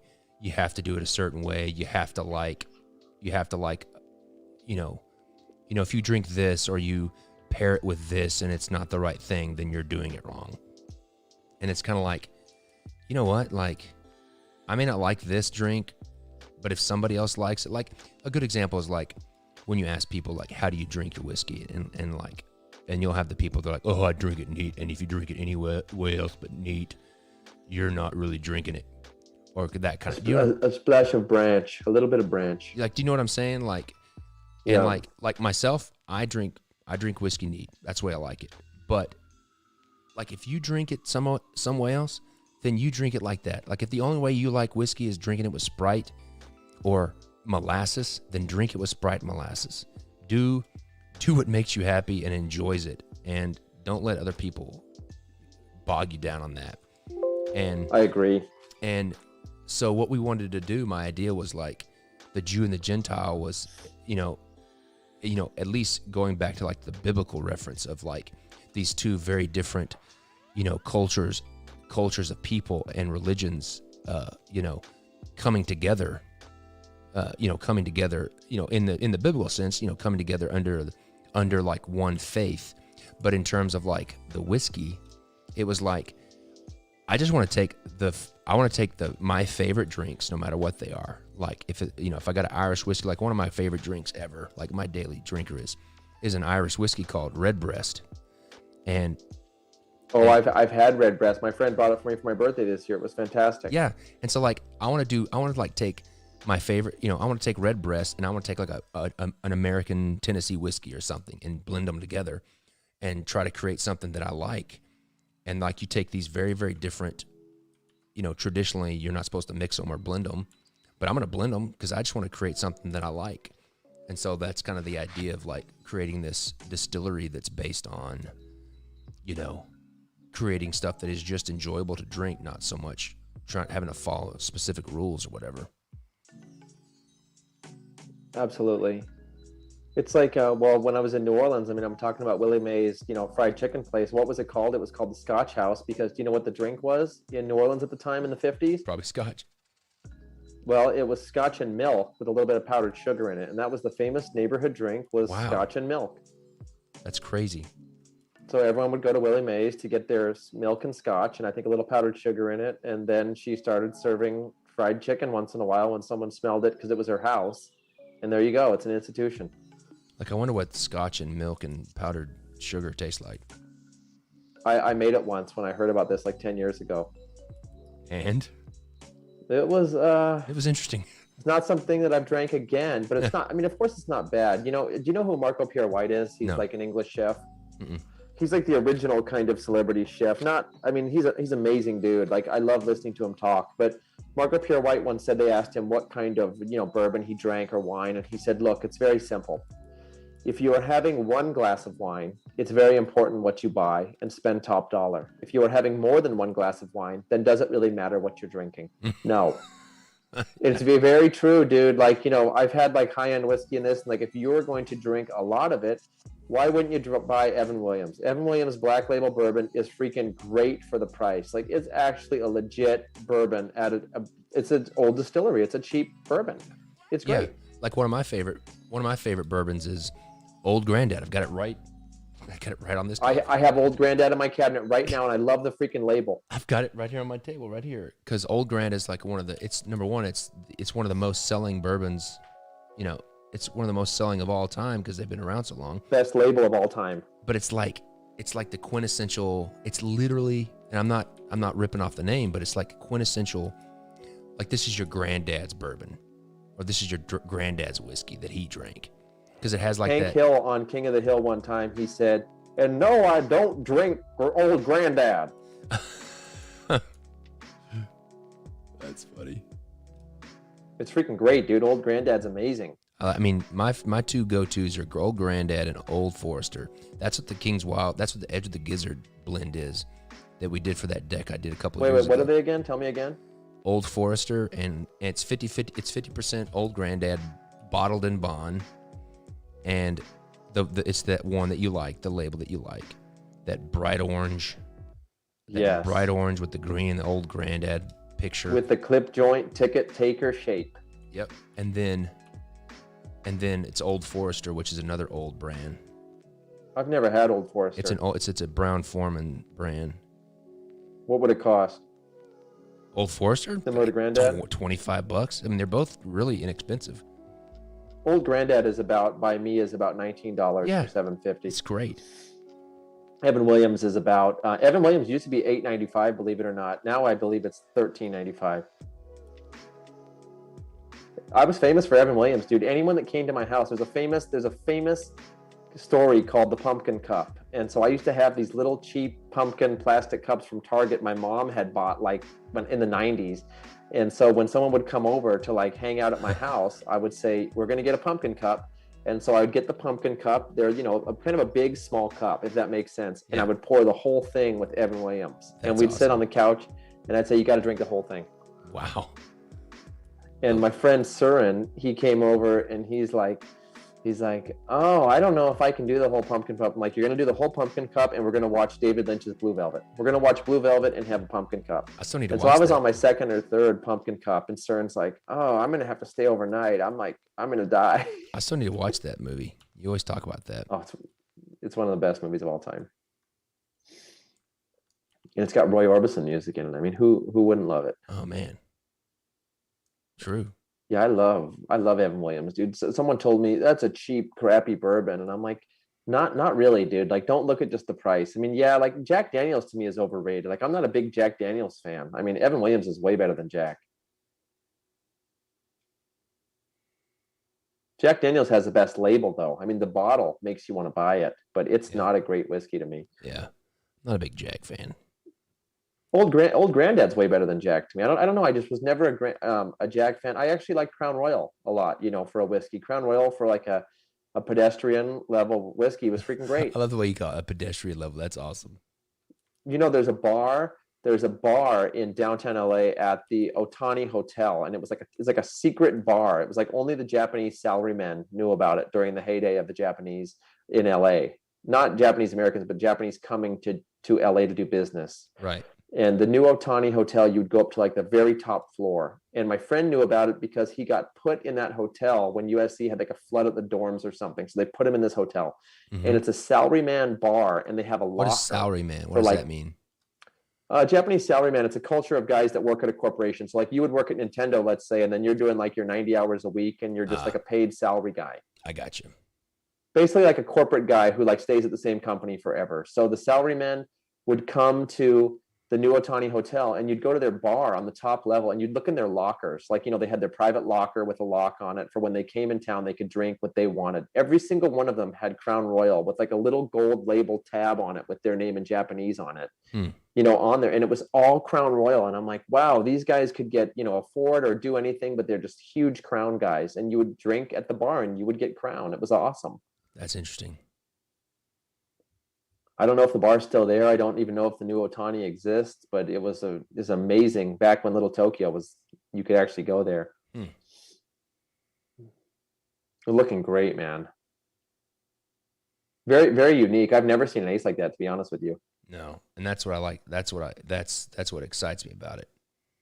And you see the two little flourishes, like the circular, like the base things. Mm-hmm. Those are just kind of like what the original clip joint is based on, is those simple lines. It's very interesting.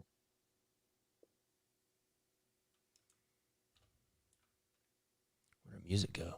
Four Roses. Yeah, Buffalo Trace is a great bourbon, and it's very hard to find in Texas. I don't know why. Someone said that the distribution route has never been changed, and so they never updated the Texas route. My wife actually, for a Father's Day gift, she gave me that soap Duke Cannon. Well, anyways, it's a soap company, and she gave me this Duke Cannon soap that they collaborated with Buffalo Trace, and they put their whiskey into the soap, and it smells like whiskey. I love it. Oh, really? Yeah.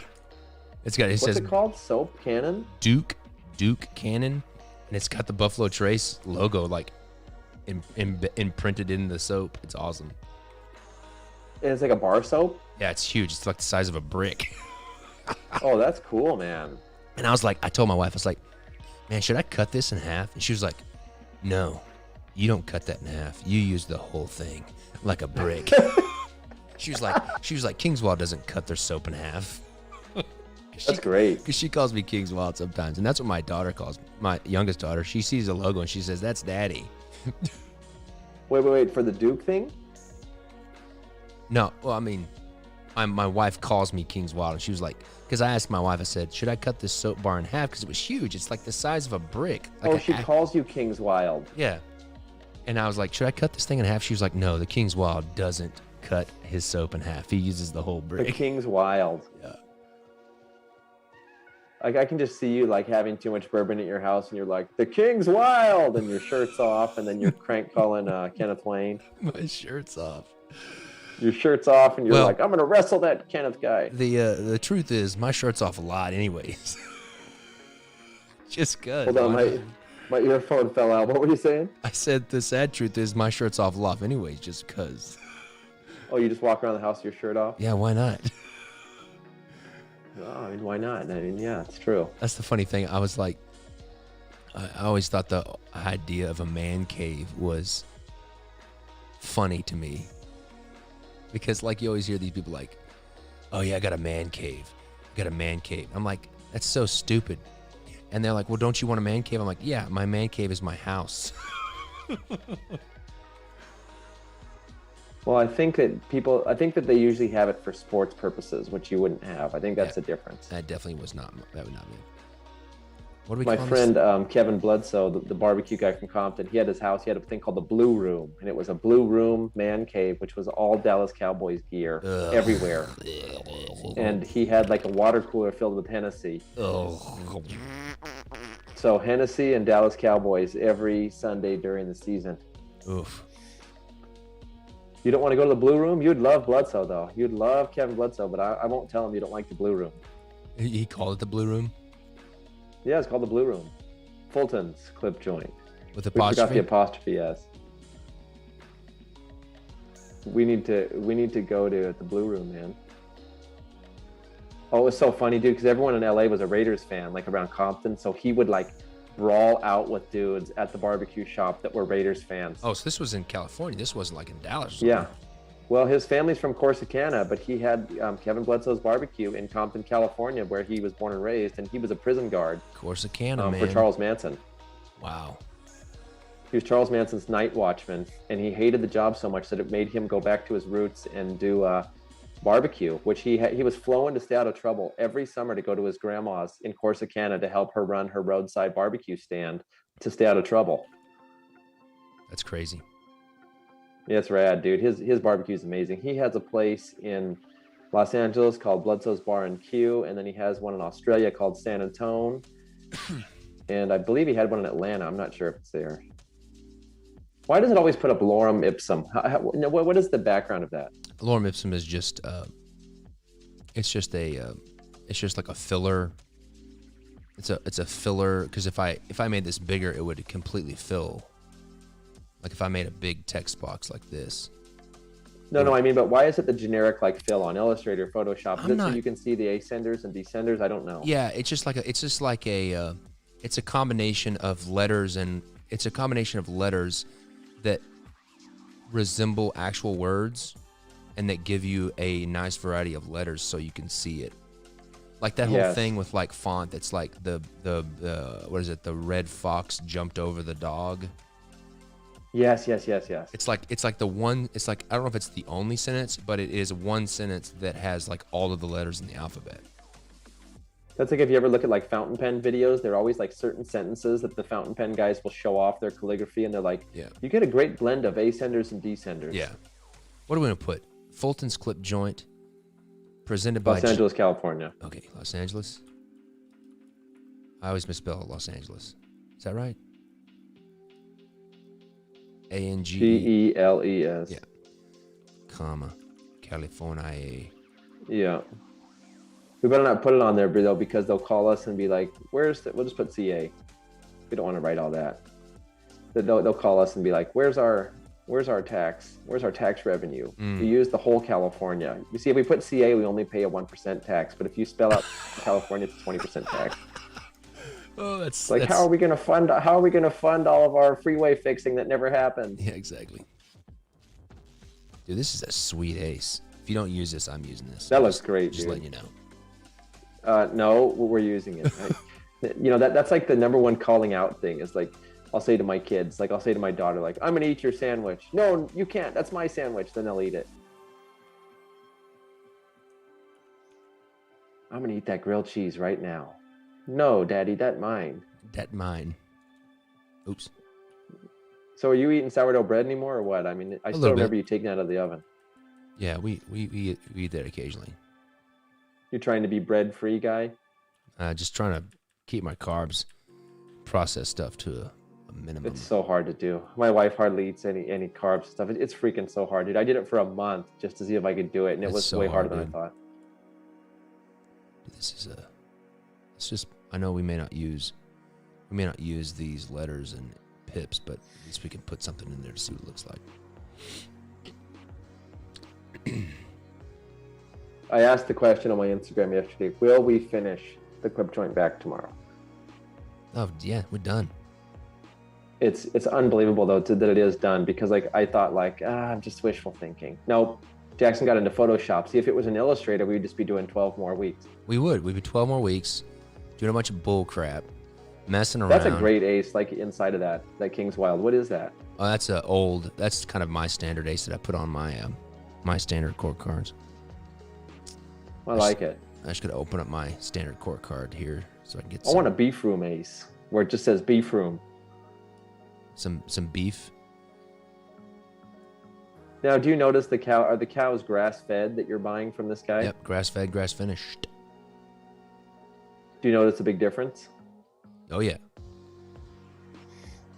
I mean, it's not really, I mean, honestly, it's not as good for my taste because I like the fat and I like the taste of the fat that it brings, but it's a lot more healthy for me. It's funny, I've read about like cage-free, like truly cage-free eggs versus regular, and some people say that there's no difference whatsoever. Other people say that the selenium content's different. It's mind-blowingly different, blah, blah, blah, blah, blah. For eggs, I would absolutely say, absolutely yes, there's a huge difference. And I'm saying that from somebody that raised like 50 chickens. Yes. So what do you notice? Just like the color. You get like regular store-bought eggs. The color is different. It's just like this bland yellow, and like a chicken that I raise, it's like almost like a burnt orange red, like a UT orange red, and it just tastes. You just get a lot more flavor and stuff in it. All right, let me take this, dude. This looks really good. I gotta say, this looks pretty dang good. Well, they were saying that someone's talking about how they live on carbs. The original diet I saw in Weird History had like, what was a diet like in the Middle Ages or like in Egypt or something, and they were saying that like the average person would eat, basically they only ate bread. I mean, essentially their whole diet was bread and beer. Yeah, it's like all day. day. It's like the whole thing from the Bible that, your daily bread. I mean, that's basically what people lived on. Yes, they were going over like the actual diet. It was like I forget how many calories. It was like 4,000 calories a day of beer and bread. Yeah. But they were saying that they were laboring all day, so there was no such thing as obesity. No, and they were out in the sun, and yeah.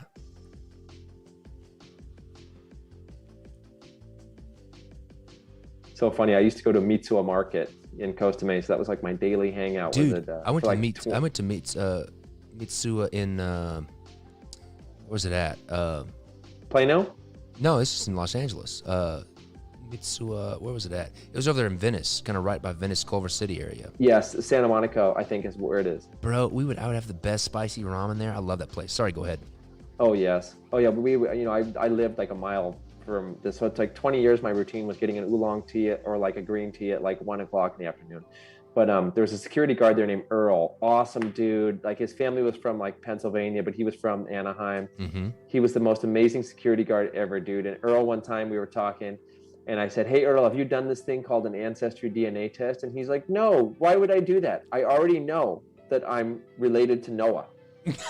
I love it. I already know that my lineage goes back to Noah. And I'm like, yeah, but Earl, wouldn't you like to connect with things? He's like, no, I'm Noah. That's my DNA.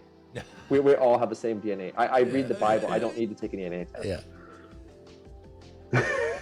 That's funny. He was adamant too, dude. And he was a weightlifter, and he would talk about like nutrition tips from the Bible, and he would talk about like the importance of grain and like lacks of meat, and like he was talking about some like army in the Bible or something, and they subsisted off of like beans and bread and something. There's a thing called the Daniel diet. Because Daniel was in Babylon. The king and his men were like had this really like they would just like basically live on like all this junk food and meat and all this kind of stuff, and he like literally said, we're not going to do that because we want to be healthy and be able to fight. And so Daniel, they basically did like a competition where Daniel and the king's men would have a diet competition. At the end of the competition, they like competed to see who was healthier, and Daniel just like ate vegetables and they ended up winning. Well, it's interesting because Earl was telling me like all the super details about like the vegetable and legume diets talked about in the Bible, and it's all stuff that you would hear today from modern fitness people. Nothing's changed. The only thing that's changed is we've become dumber and more sedentary, and we don't work outside. Absolutely right. Look at the pyramid building. I mean, it's freaking nuts. Yeah, dude, this looks great. This is really cool looking. I'm like relieved and happy. Honestly, like I can finally see like I people out there, like, I mean, when you see the box, it just freaking trips me out. Like I want to just hold the box. I want to see a picture of a brick. We need to print a brick box for this that looks like the outside of the box. Oh, that'd be sweet. It's got to be like a brick. I mean, the original had an amazing brick. This has got to be a brick like the box. I mean, the box is so freaking good. The box too was like the quickest thing you did. There was like no thinking. It was just like boom, boom, boom, boom, boom. Yeah, we did. You sent me like a time lapse thing. We did like a day. Dude, it was fast. The time lapse, I still have it, is like 2 minutes. I've sent it to like every friend of mine. Like Dan Buck's like, what the hell is that? Who did that? Like when I didn't say anything to him, I sent it to him one time. He's like, WTF? That's amazing. And then he said, is that Scottish? He said, is that Scottish? I'm like, why? He said, it looks very Scottish, like the design. I'm like, dude, Fulton's. Yes and no. Yes and no. What time is it? It's 8 o'clock. Well, dude, look at that. Right at the perfect time. All right, I'm going to save all this stuff. I'll probably send you a link. Please send me. I'll send you all this stuff later today. I'm blown away, dude. I'm like, I'm done. Like we're seeing the end of it. We need to do like one more session and mop up like an ad card, and then maybe show the box, maybe not. I don't know. Yeah, that sounds good. Well, we got to decide what core cards we're going to use, because I've never printed anything that doesn't use my standard core cards. Wait. So, yeah, we'll make a decision on the court cards. Yeah. Why not? I want to see what you want to do. I mean, this is our deck. If it's my choice, I want to use my King's Wild standard core cards. Can you show me one? Yeah, I can show you one. I can show the whole thing. Jackson's a can-do guy. Here's the King of Spades.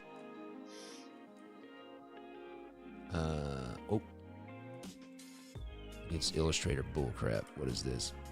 There's the King of Spades. We can do any kind of color scheme. I can't see them for some reason. Oh, I'm not sharing my screen. Sorry. 1 second. It's based off of American Banknote number 8. These core cards are based on American Banknote number 8, which is an old deck that I have. Done. It's an aristocrat deck, and I redrew them. There's the Queen, and we can change the indices. I'll probably use a different. I don't like this font set anymore. But here's the King of Hearts. You know what I think the one thing you have to do to bridge the original with this is that I think you need to just like, I need to send you a picture of the original clip joint pips. Like they all had one pip off. It was the only time I think that's ever done in playing card history where one pip was, that's custom pip. One was just changed on like the back of the card. Yeah, I got you. And like for you to make like a pip that matches that backside will take you like 5 minutes. We need to do like a one-off pip of 4 and use a custom pip. Okay, that sounds good. We can do the pips. The core cards are amazing. It's absolutely sold. They're very unique. And then I've got a vintage set that's after an old steamboat deck. I'll show you. It's kind of if I want to have a vintage look, kind of a rougher vintage look, I call this my vintage standard court cards, but it's basically You want to go to the beef room? Let's go to the beef room. I mean, if you want to go to the beef room, let's go to the beef room. It's basically an old You want to go to the coffee shop? You want to go to the Jew and the Gentile? Let's see it.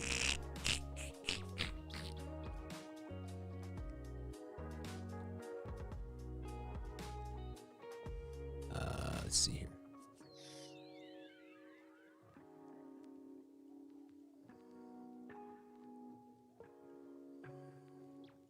There's the king. Oh, wait. Oh, I like these. It's a little bit more, it's based on an old steamboat, but then I redrew the faces with my King's Wild faces. I could take this. What makes them King's Wild faces? Because these are my faces that I've redrawn. So these are the same faces that are on that other set that you saw. No, I like those, Jackson. It's like this is the face. This is the face. Well, it's not the King of Spades. Yeah, this is the face that is underneath my mask. This King of Spades right here. So if you were to draw the gas mask over this face, these eyes, and that's what's underneath. Can we use these? Yeah, absolutely. I'll let you use these. I love those. Here's the King of Hearts. Those are beautiful. Queen of Hearts. Does Brad have a Chuck Norris story? I wish I had a Chuck Norris story. And if I did have one, I couldn't beat Jackson's wife's story on it, so I wouldn't say. I do have. Do you know I have a new Chuck Norris story? Like a No, recent. I want to hear it. Chuck Norris admitted on camera that I was the greatest playing card designer ever. Wait. How? Remember I was telling you the DEO crew made they did a bunch of cool stuff for me and made, they sent me a bunch of gifts. They also made me a video. And you know that app Cameo where you can get Wait. Chuck Norris is on Cameo? Yeah. And they did a cameo and they ordered a cameo for me. Here, I'll pull it up for you. I would love to see this. I love Chuck Norris. And it says Chuck Norris. He says, this is Chuck Norris and Jackson is the best playing card designer in the world. And he says, oh my goodness. And he says, the only reason why you're the best playing card designer is because I haven't designed any playing cards yet. And you are Chuck Norris approved. It's basically one of the greatest moments of my entire life. I'm just letting you know. Chuck is very hard to get on Cameo. Really? Someone says. I don't know. I would love to see Chuck. I love Chuck. I love Chuck too. I met him when I worked at that huge church in Dallas because he went to that church. Let me see if Does he live in Texas now? Yeah. Well, he did when I was there. Let's see. He's from Oklahoma. Okay, here it is. Let me. This is the 100th episode where we do all that stuff and then we see the video. Let me find it. Oh my God, I can't believe this. I gotta find the video first. Good old Carlos Norris. Here it is, right here. That's where I'm doing the bacon poem. Stuff that dreams are made of. The bacon. dreams. Oh, goodness Your gracious. I wrote a poem about bacon on the fly. glorious, greasy life. Because I love watching your creative. Don't text and drive. Tip your waiters. Thanks again, as always, people, for hanging This is the out. video they put together Means a for lot me. to It was amazing. I don't know what any of you people look like. You guys are still my community, so I appreciate it. Anyways, that's it. Have a great day. I'll see you guys later. Peace.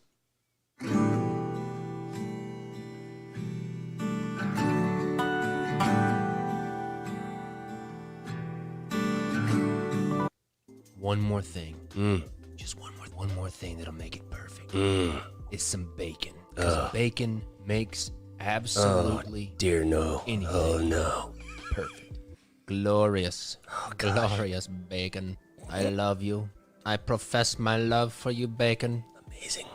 You are the You bright could have just been a and voice shining actor if you star of bombed my out of life. Mars. Bacon. Bacon. You are the stuff that dreams are made of. The bacon. dreams. Oh, goodness Your gracious. glorious, greasy light shines through the darkness and illuminates my world. Amen. Bacon. Sweet and glorious thing, bacon. Your marbled Pride of goodness, Canyon, Texas. fat and glory, Bacon Boy are the Robinson. stuff of legend. Your hot grease burns my mouth because I want to eat it so fast. that I do not let it cool. Oh, goodness. Bacon. Glorious meat. Glorious, glorious bacon. You are my friend in time of need. You make my heart sing of joyous songs of like a bard of old, singing tunes of legends past. Glorious, magnificent animal that is called the pig, who renders us the glorious and magnificent cut of meat that is called bacon.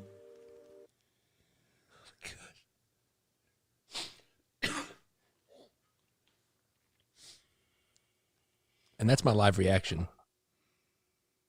Hey Jackson, you are the best playing card designer in the world. Holy but sh- only because I haven't designed playing cards. No matter what Becca says, never let her throw out my splendid picture. Happy 100th episode of Don's Early Light. Just know you are Chuck Norris approved. Stay safe Wow. and all the best. Your friend, Chuck Norris. Son of a mother lover. Oh my goodness, dude, that is freaking cool. And like you can tell that Chuck puts everything into it. I mean, he even mentioned like your wife's deal and stuff. I mean, that's cool. Yeah, it was good. It's good times. Great oldies. You know what though? It just perpetuates the myth of how awesome Chuck Norris is, though, that he does this stuff now for his fans. He doesn't need the money. Yeah, it's awesome. That's amazing. Well, dude, good Don's Early Light with Clip Joint. One of the greatest ever, man. All right, man. Have a great day. I'll send you all this stuff. You too, Jackson. Keep it up. Please send it over. I want to drool over it, and I want to talk to you this weekend, and we're going to have some King's Wild Beef Room time. All right, man. See you Take care. later. Bye, guys. Thank you, guys, everyone. See you. Well, another day. Let me see here. Let me go back here.